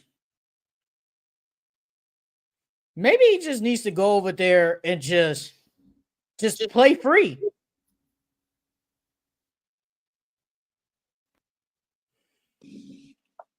Can you hear me? I hear you. I said Kuminga to Utah isn't the. I think what if you send him there? Let him just play free. Yeah, he could play free for a year, and then on top of that, now you got a cornerstone to actually build around now. Because you let go of what cornerstones they really have. Keontae George. You know what's great? No, I don't think they really have like a guy that we can say build around him. I don't think those guys are those type of guys. Mm-hmm. Like Keontae George, I don't think he's even a cornerstone. I think he's just a guy. I think he's just a guy. Isaiah Collier. I don't think he's a guy. No. I don't think he's a cornerstone. Kyle Filipowski. Yeah. Cody Williams, man. They said Cody Williams might be a bust. Man, he was bad last year. He was bad. I don't think so. I wouldn't say bust, but I think he could be good. I guess he's raw though. So it's like I don't think they like. At least with like the Wizards, technically, I can say Alex Sarr is a cornerstone of the franchise. Mm. The Jazz don't have that. They really don't have. They was hoping Cooper Flagg, but they said, "Nah, y'all ain't gonna get him." They said, "Nah, y'all not gonna get him." But now, though, I agree. They got to think about what they gonna do. That they gonna sign a big, draft whoever with the late pick. Get rid of Kuminga, sign back. I think you said last week or the week before, Gary Payton is a free agent. Got to resign those guys back. It's a lot of stuff they do got to do. So, let's see what happens. Another team, the Timberwolves. I think they have a big offseason. I think because what you gonna do? Are you trading for Kevin Durant? We don't know. You got to think about re-signing Naz Reid. I think they keep saying Nikhil Walker is just gone. Yeah, Julius. They saying Nikhil Walker, he's the most likely gone. They just gonna let him go because he's played good this playoffs and in the regular season. He played good. So think about that. Are you gonna trade Rudy Gobert? Like, what you trying to do? You have to rising superstar or superstar now. Got to the conference finals twice. So you got to think about how can we build around him. So this is a big offseason for them, especially when Kevin Durant has some interest in the Timberwolves. It's time to make a move. And I think they'll have a big offseason, especially with the free agents they got. They got to think about what they want to do. Hey, him and KD and Ant together would be nice. I think that would be really nice. Like, if they had KD instead of Julius Randle, how you think that Thunder series gonna win? You think the Thunder still win? I think they still win. It probably don't be no 4-1 though. I think Thunder still win. They go 7 or 6. I say go 6 because I saw it last year. The Timberwolves bullied the Suns. They bullied them, and the Thunder could do the exact same thing. They just go bully them. They gonna throw Dort. They gonna throw J-Dub, Caruso. They gonna throw all those guys at KD.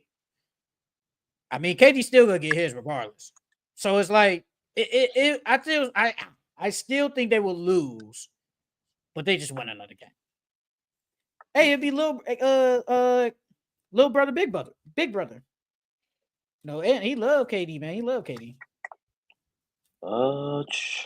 Another team I got.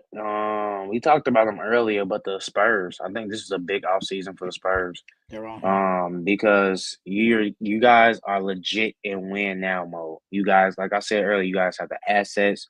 You have everything that you have to turn this into a championship roster, literally starting this offseason. So are you guys gonna make the necessary moves to put the pieces around Wembanyama so you guys can fight for a Western Conference, if not final spot? Are you guys gonna sit here and draft Dylan Harper and continue to rebuild? What are you guys gonna do? I think it's a big offseason for them to turn this program around and be in win now mode again. The Spurs ain't been in win now mode in some years. They ain't been in win now. The last time they was probably really good was when DeRozan was there. That was a minute ago. That was like damn near like almost 4 years. LaMarcus.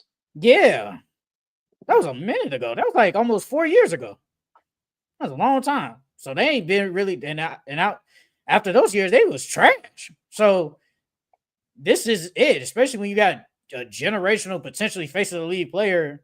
You guys definitely have a big offseason because you could potentially get one of the greatest scorers of all time on your team.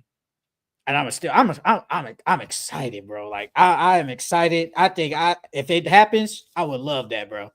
I would love it. But yes, I think the Spurs they have to do something while you got Wemby, especially young Wemby is like what 1? 21, Yeah, I 22? think like 21. Something around there. He got to be something around there. So you got to take advantage of this opportunity, especially when you got Stephon Castle, which we think and hope he takes the next step. De'Aaron Fox still really good. It's time to make a move, and I think they will have a big offseason. They're going to do something. I just don't know what. I don't know what. Another team, I did have the Spurs, so I ain't going to name them. Another team, I guess this is my fourth team. The Milwaukee Bucks. This is going to be a big offseason for them.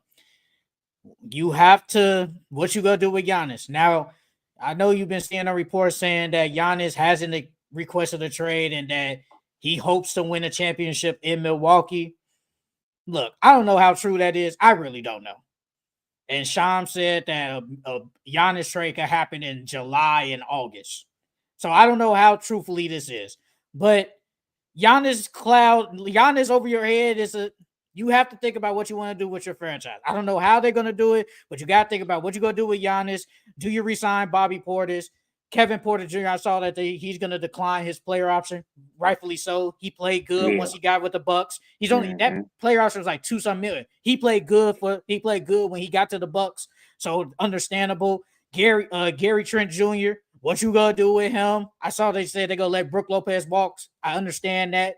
The roster is very flawed. Dame is out, so they got a lot of stuff to do if you want to keep Giannis or trade him. They have a big offseason. They're really number one on my list, really. I said Boston, but it's really Bucks number one.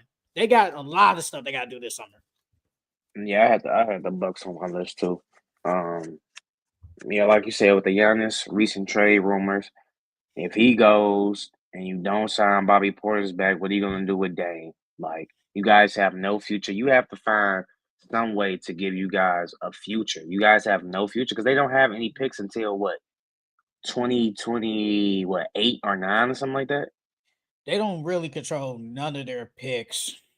You keep going. I'll bring it up. But yeah, I had the Bucks too. The last team I had though was the Knicks. I think the Knicks they have a big offseason this coming up because you just let go of Tibbs, and he's the first coach to take you back to the Eastern Conference Finals in the last 20-some years. So what are you gonna do with the head coach? Now there's rumors or reports where they're trying to add KD or Giannis. So that means what are you gonna do with Cat? What are you gonna do with Mikal Bridges and all those guys? Because obviously you guys think that you don't have enough to get over that hump. So are you guys gonna go trade for one of those guys? What are you gonna do with the bench? So the Knicks they have a couple of holes they have to fill, a couple of important big holes that they have to fill. Okay, so real quick. So first round picks, 26, Pelicans can swap. 27, Pelicans can swap. 28, Portland can swap. 30, Portland can swap. They don't control a first round pick until 2031.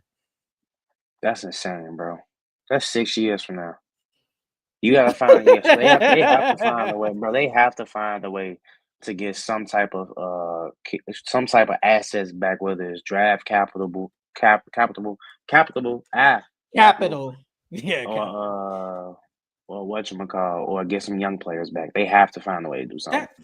That's why we're gonna get back on the next, but that's why I feel like you gotta trade Giannis.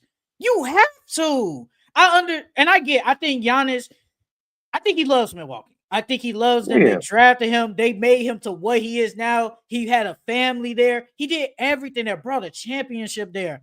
But this is the time when the organizations and franchise have to think for themselves. If you keep Giannis, what are you going to bring there? You have no draft picks. If you trade Giannis, no money. If you trade Giannis to whoever, you're gonna get a crazy haul. Now, could it be Rudy Gobert 5 first-round picks? I ain't gonna lie, I doubt it. But you're gonna get a haul. And if you trade him to the right organization, you're back in business for the future. You are right back there. So because on top of that, he doesn't have any say where he goes either. Technically, you don't. But we know how it works in the NBA. Yeah, they gonna help him. They gonna help him, but still. Yeah. So, like you just said, that's sad. You don't control nothing. You have first-round picks, but if the Pelicans see, hey, the Milwaukee Bucks, they're trash. They get the first pick. They can easily swap with them. So it's like, and then if the Pelicans are good, y'all can just get the 30th pick. So it's like you can't do anything. You're in a lose-lose situation. You can't do nothing. Bad team, no future. And you traded away AJ Johnson. You're high on him. He was good for the Wizards when he played, and they gave him away for Kuzma. Yeah, I like AJ Johnson. They gave him away for Kyle Kuzma. And he was the throw-in. So at least if you would have had AJ, it's like, okay, we see something. But Doc Rivers never wanted to play him for some damn apparent reason. That's neither here or there. So, but it's like, you have to. You have to. Unless y'all got a plan thinking, okay, we can get this guy, but we got to do. It's like, no. Just trade the man. Help Giannis want to win a ring. Because Giannis keeps saying, hey, I want to win championships. Brother, if you stay in Milwaukee, y'all ain't winning shit. I'm just. And then he because I was him, he's like 30, 32, 33? I think he's like, he got to be like 31. I know he in 30s. I know he in his 30s for sure. So it's like, he's in his prime. You would get a couple of more good years out of him, but it's like, bro, he's at the tail end of his. Well, I wouldn't say the tail end, but he's towards the end of his career, bro. Move him while he still has a lot of trade value, and rebuild your future. Bro, we could get probably like a good 5 more years of great Giannis. It's time. It's time for him. It's time for him to go.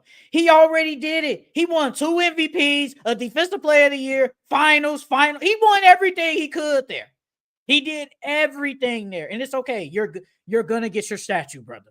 Trust me, you're gonna get the statue. You're the greatest Buck ever, and I think no one's gonna be upset that you leave. We know why you left. The team's not good, and they can't do nothing because, like you say, even if they do keep him. What are you gonna put around him in these next 5 to 6 years? Y'all not gonna have any money. And Dame is getting older, so by the time so it's like you guys need to trade him.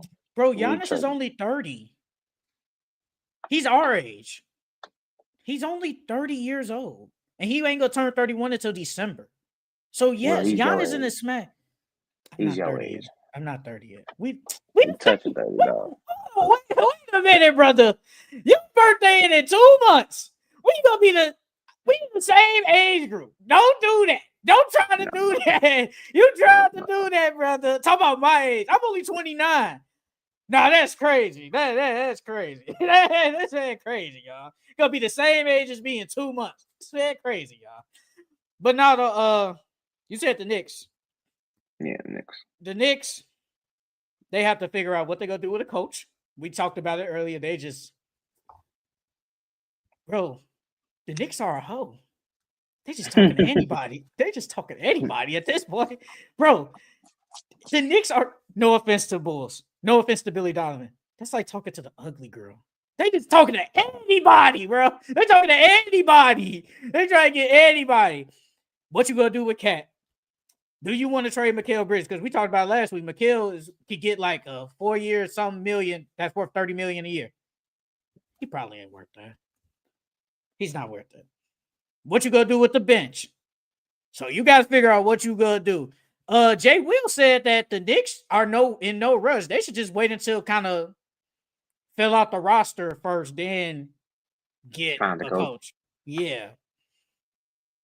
Yeah, I mean, yeah and no. Because if you get your coach first, then that determines, how your team plays and how you construct your roster. If you construct, because coaches like to bring in their own players. So if you construct a roster before then, the coach might not mess with those players that you pay this money for. Now you got disconnect between the GM and higher ups and the coach now because those aren't his guys. Like I think they should go get their coach first.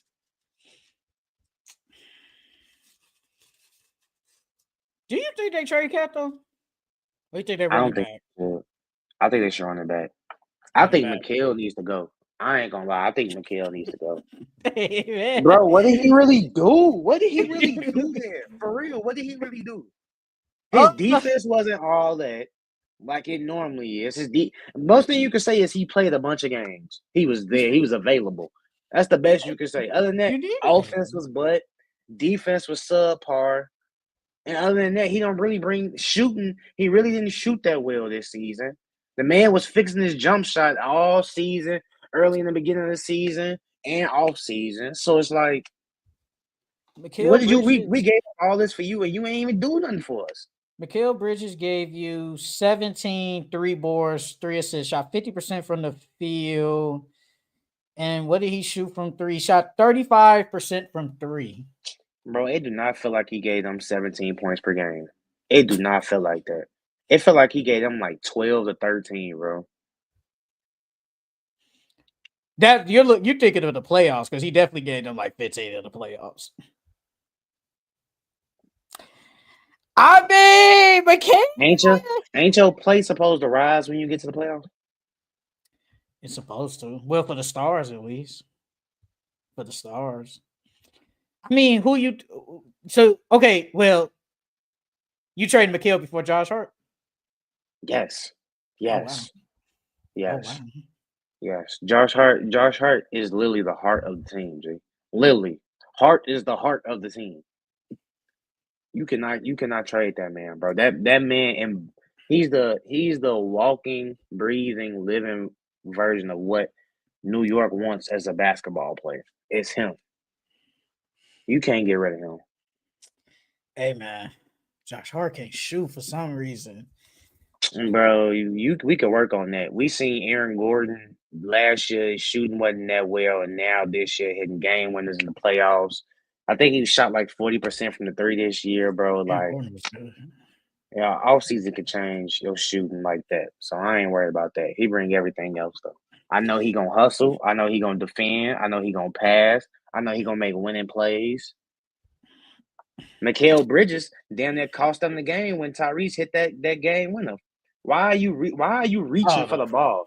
Why would you go for the steal, bro? Instead of just playing straight up, bro. Like, come on now. You reaching for that ball put you out of position, and then that's what allowed Mitchell Robinson to be stuck on him and get game, bro.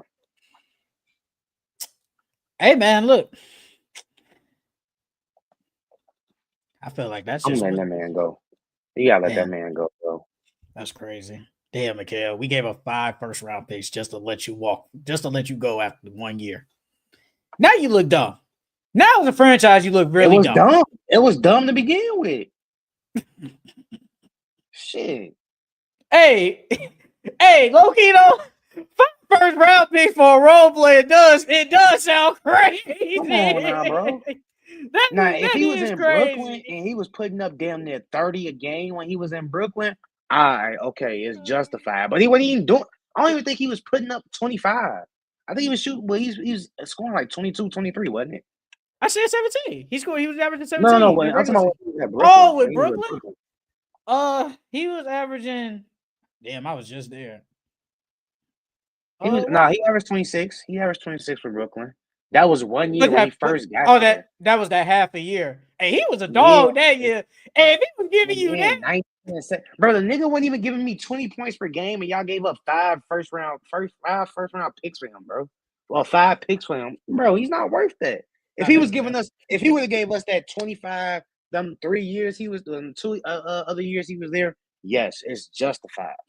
But no, bro, he didn't even give you 20. Come on, man. But they had to figure that. They had to think like, okay, why would you give up 5 first-round picks just for a guy that is just decent? He's not like he ain't raw. He's just decent. They thought he was better than what he actually was.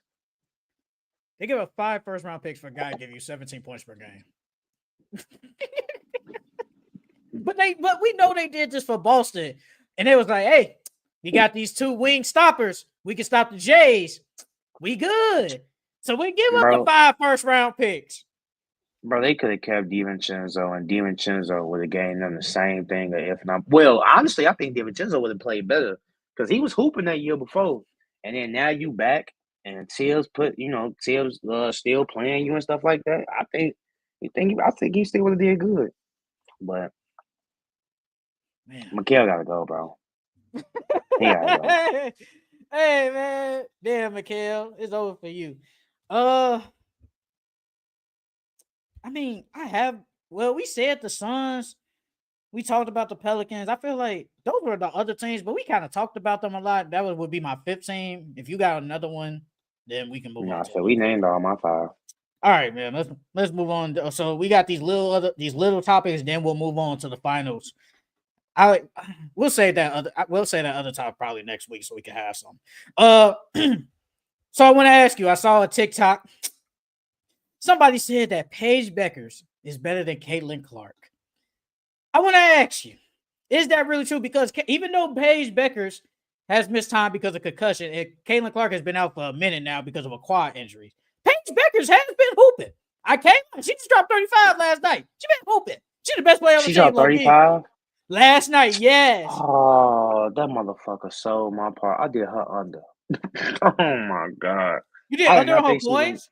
Yeah, I didn't think she was on. Bro, she just came off a concussion, and then she just came off being sick. I didn't think she was gonna go out there and drop 19 points. Because I think they had for like 18.5 or 17.5. I didn't think she was gonna come out there and drop that. Boy, she gave you 35, 6 boards, 4 assists, 13 from 19, 5 for 7 from 3. Yeah, I didn't think she was gonna do that. She better than. I wouldn't say she's better than Caitlin Clark. I mean,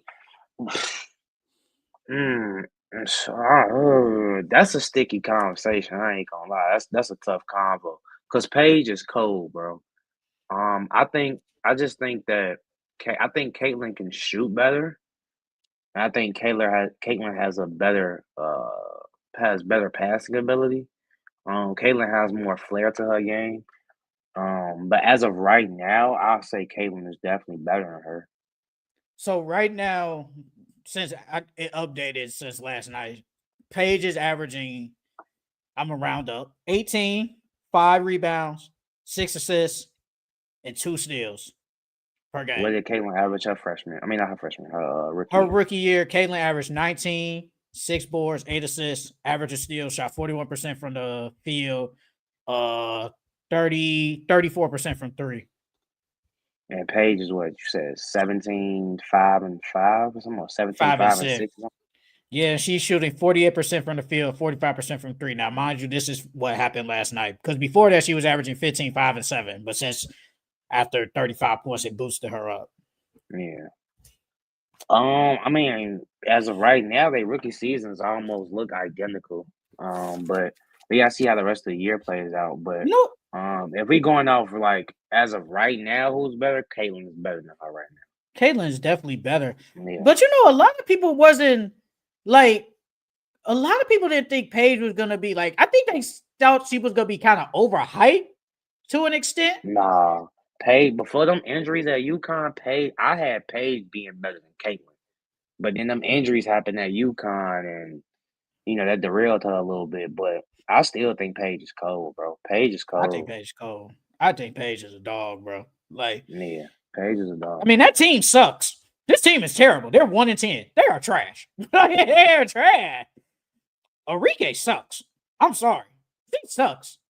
I don't know if it's the new coach I think or what, because it's like, bro, just last year she was killing, bro. Now she could barely get 20 a game.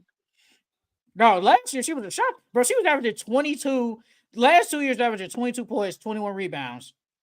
And her minutes are down. She was averaging 38, 37 minutes. Now she's only averaging 33 minutes per game. And then, she is playing with, I think they're trying to get winning basketball culture back to the wings. Because she was playing by herself, and it was just, I'm going to just chuck up and get mine. You know what I mean? But now you got Paige there. You got Deja Carrington there, so you got better players there. So you got to play more team basketball. So DJ Carrington on defense, she's a great defender. I give her that. bro, she is a hack. She is a hack. Oh my god, she is a hack. Hey, you know, this was really supposed to be like a double. Well, I'll say this: Caitlin Clark, I think she's still great right now, but Paige Bueckers, I don't think Paige Bueckers is really good. Yeah, she's on her heels. I just like Paige is the point guard that Dallas needs. It's just hasn't gotten to wins. And Caitlin Clark is a traditional point guard. But I mean, I ain't gonna lie, Caitlin Clark, she like LeBron low key. Without her team ain't good. They be losing now. I'm dead serious. They suck now. They can't do anything. When Caitlin there, they can do everything. When she gone, they can't do nothing. But Caitlin is a dog, bro. But Paige is a dog too. Hey, why are the Aces? They're not as good. And why is Jewel Lloyd? She sucks. She was a dog on Seattle. Now she can't do nothing. It's too many bodies over there now. You got two. This is what happens when you put too many great players on the same team, bro. That usually don't do that. Like, what WNBA team have you seen where there's 4 or 5 great players on the same team, bro? You haven't. Really, they had Kelsey. Well, if you want to count Jackie Young, Kelsey Plum last year, Asia, Chelsea Gray. But I feel like those players, those collective players together, they all knew their role and they were all cool with their role. Now it's different. You know, Jewel Lloyd was a beast when she was with, because she was with Seattle last year, right? It was her, Skylar, and Gumake. Yeah, Gumake. Dog. Yeah, and then Jewel Lloyd was the scorer for them. She was their scorer. Now you go to the Aces, it's Asia Wilson. You got Jackie Young. You got to compete with them for shots. Guess how many points Jewel Lloyd averaging? Like 12. 9 points. For real? I swear to God, she's averaging 9 points. In 8 games, she's averaging 9 points. I swear to God, bro. Damn. Yeah, I just don't think they fit together. Like, I think, yeah, of course she's a better player than Kelsey Plum, but it's, basketball is all about fit too. I don't really think she fit. Either they haven't figured it out yet, or she just doesn't fit. Her highest scoring game this year was 20 points. 22. That was in game 2. She's only scored double digits twice in 8 games. Yeah, 3 times. 20, 14, and 10. She's averaging 9 points per game. What was I also gonna say? I guess we gotta bring it up. Angel Reese, man. Oh my God. The timeline has been on her case, bro. They say people are betting that she misses her first shot. That's how bad it's getting, bro. That's how bad it's getting. Bro, she's averaging 10 points, 12 rebounds, 2 assists, a steal, and she's shooting 35% from the field. She did just have a good game, though. She did just have a good game. They lost still, but she still had a good game.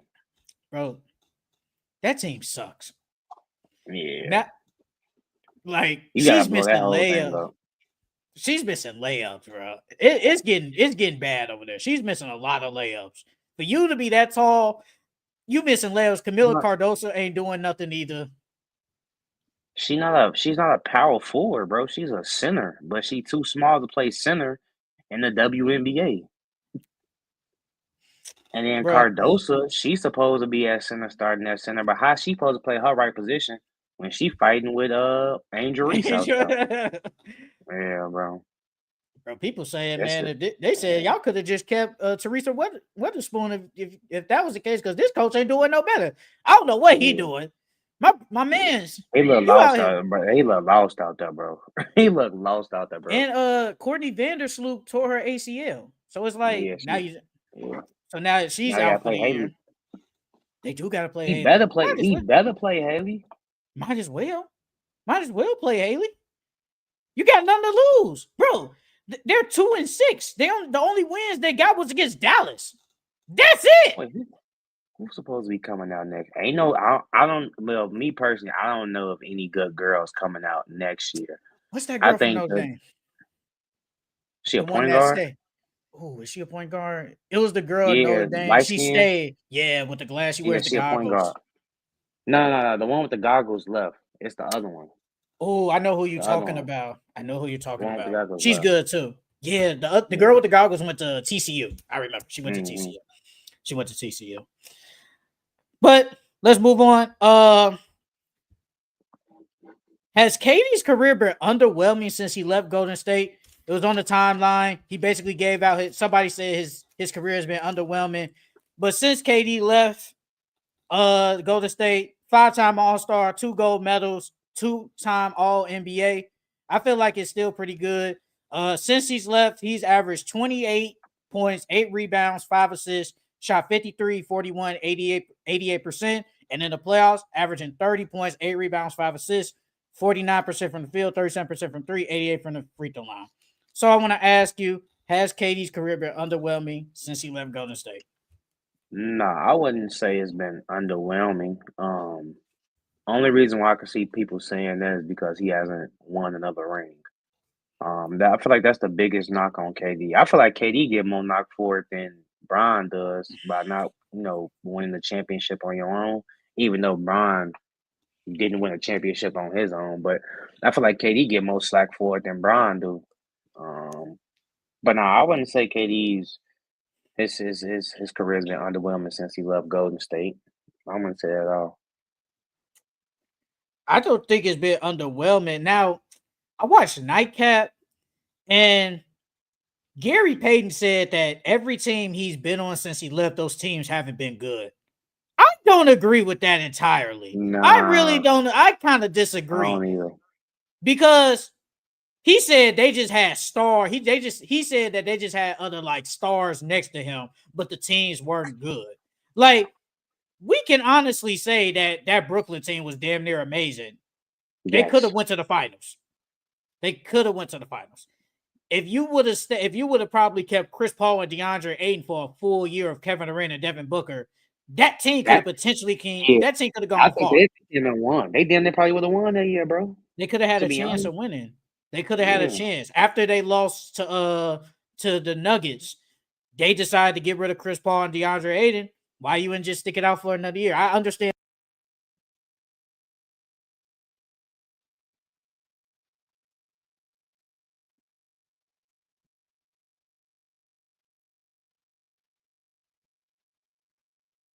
Well, it look like Philly having some technical difficulties. Um, but yeah, y'all. KD has career has not been underwhelming.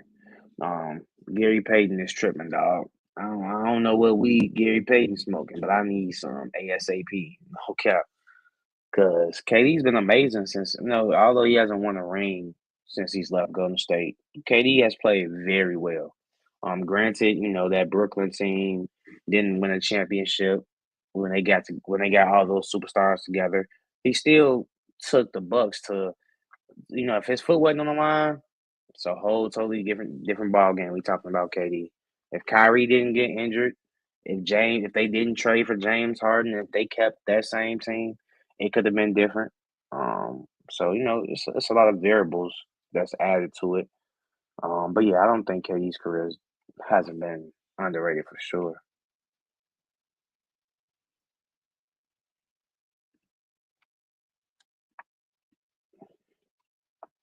Now, Francisco, if you still in here, Francisco, all that stuff Shelby give me about my connection and stuff. That look at him, look at him.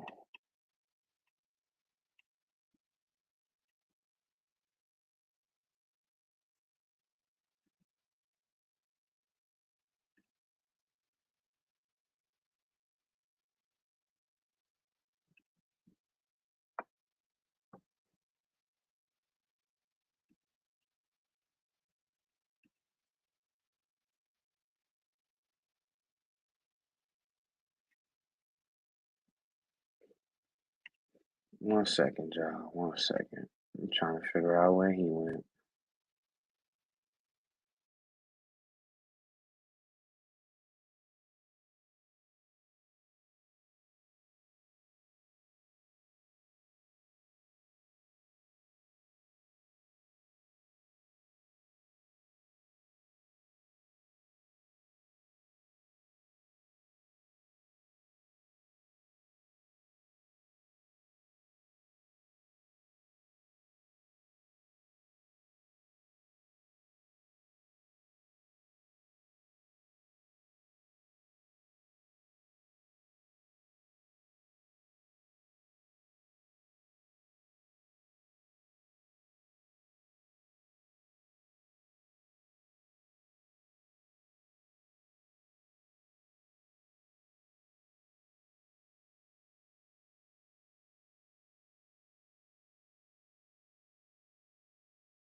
Well, while we sitting here waiting on Sheldon, let's move.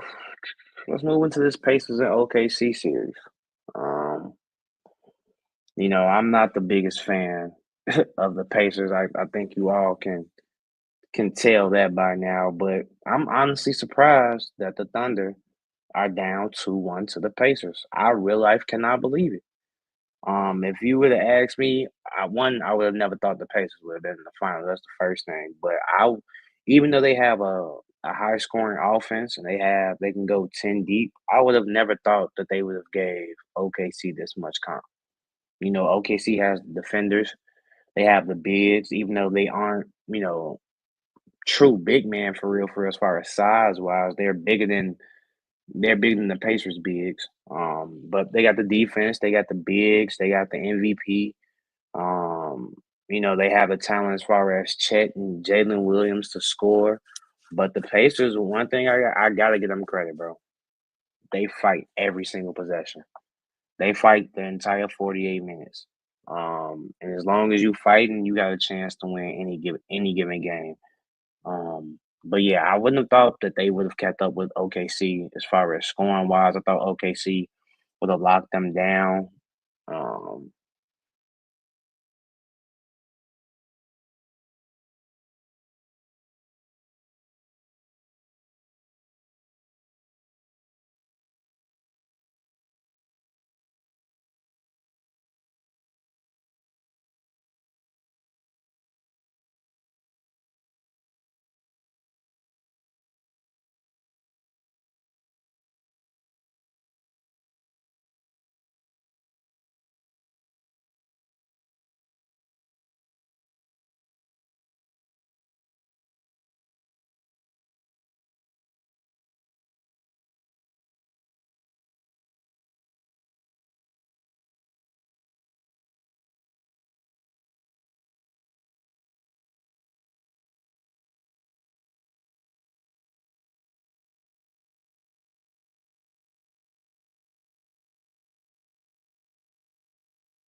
Yo, can you guys hear me? Okay.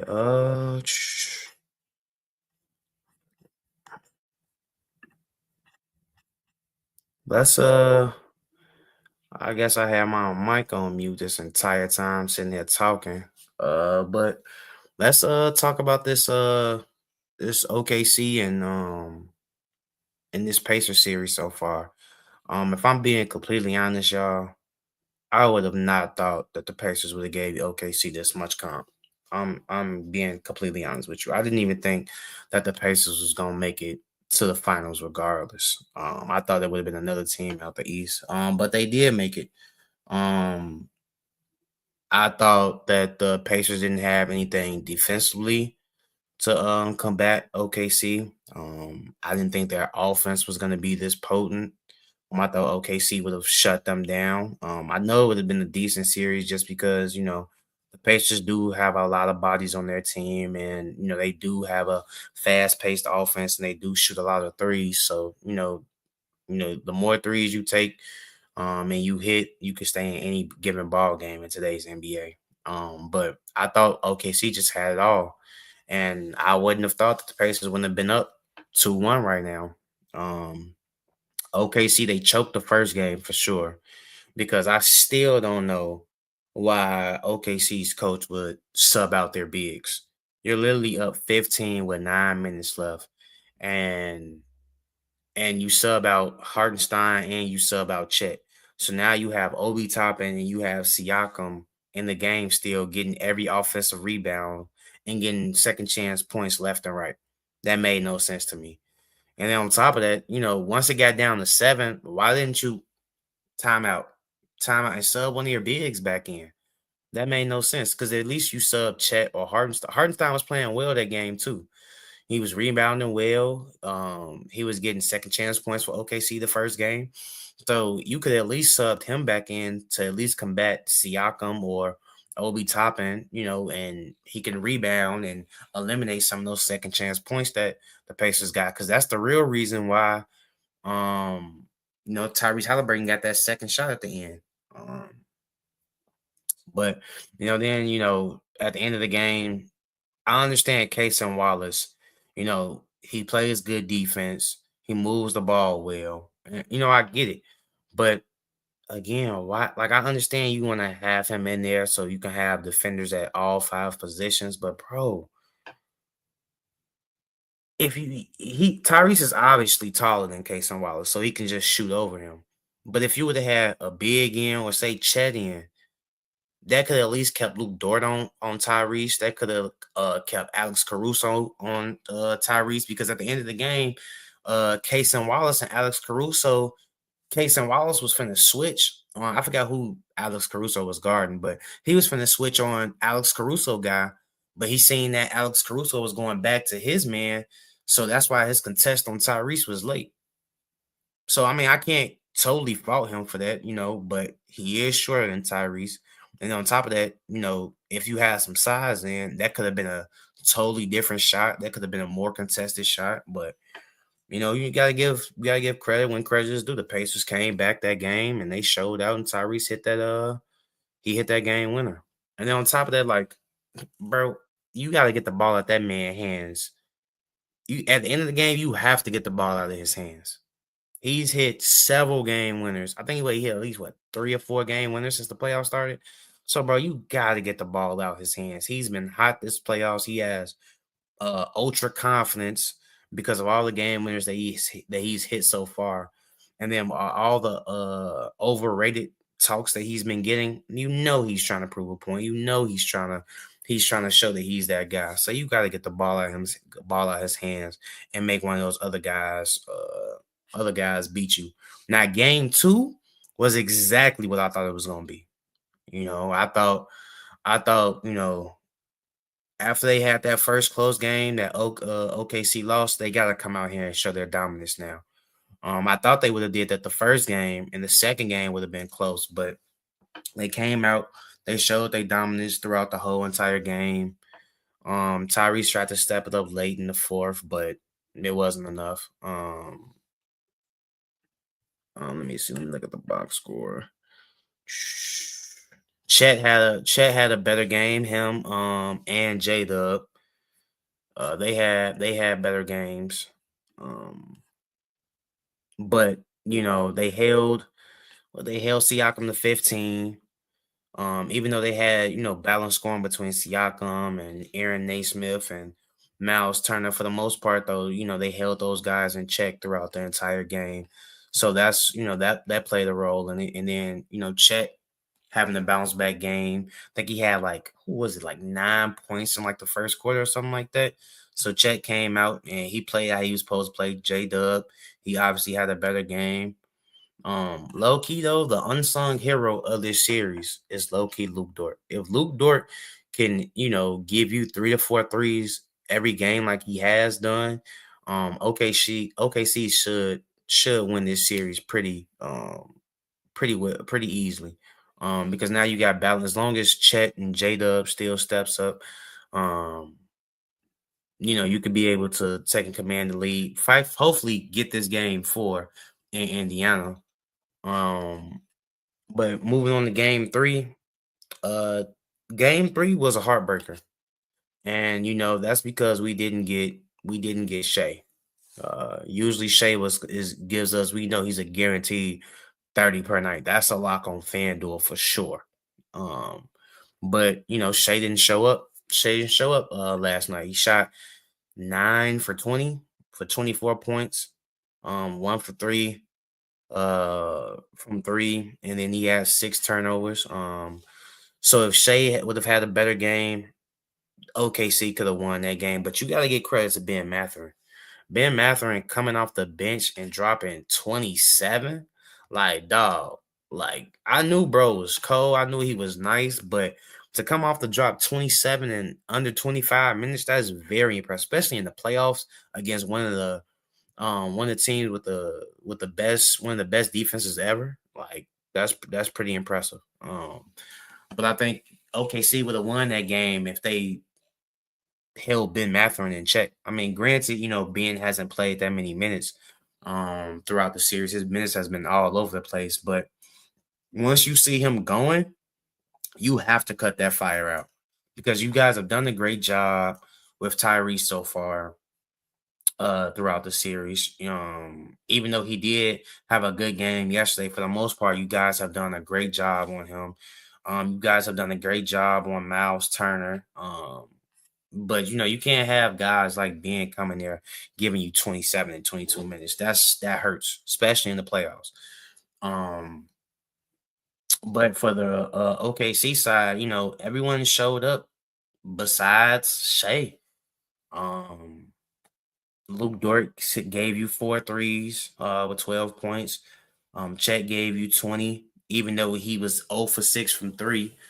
Chet gave you 20. Then J-Dub gave you 26, which is the best game I've seen him have in the last round? Like, this is he really didn't play that well last series. He had flashes, but this was his best game so far. He gave you 26, 9 for 18 from the field, 1 for 2 for 3. He gave you 6 rebounds, 2 assists. Only thing is, it's those turnovers, bro. OKC had way too many turnovers.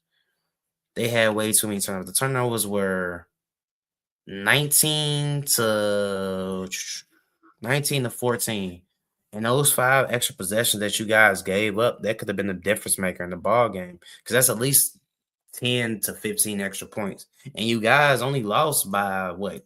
9?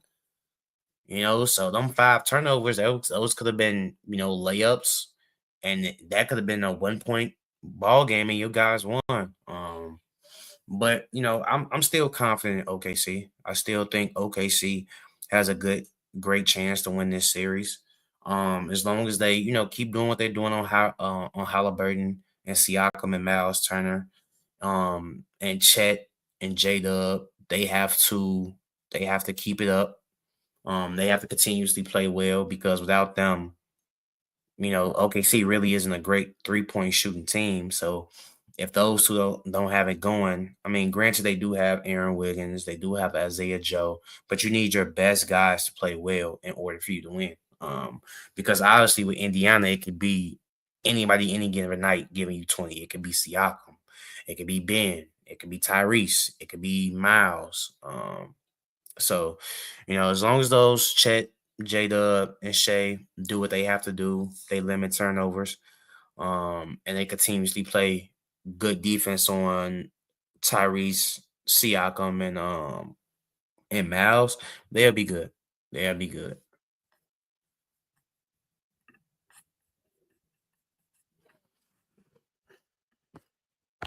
Let me see what Shea.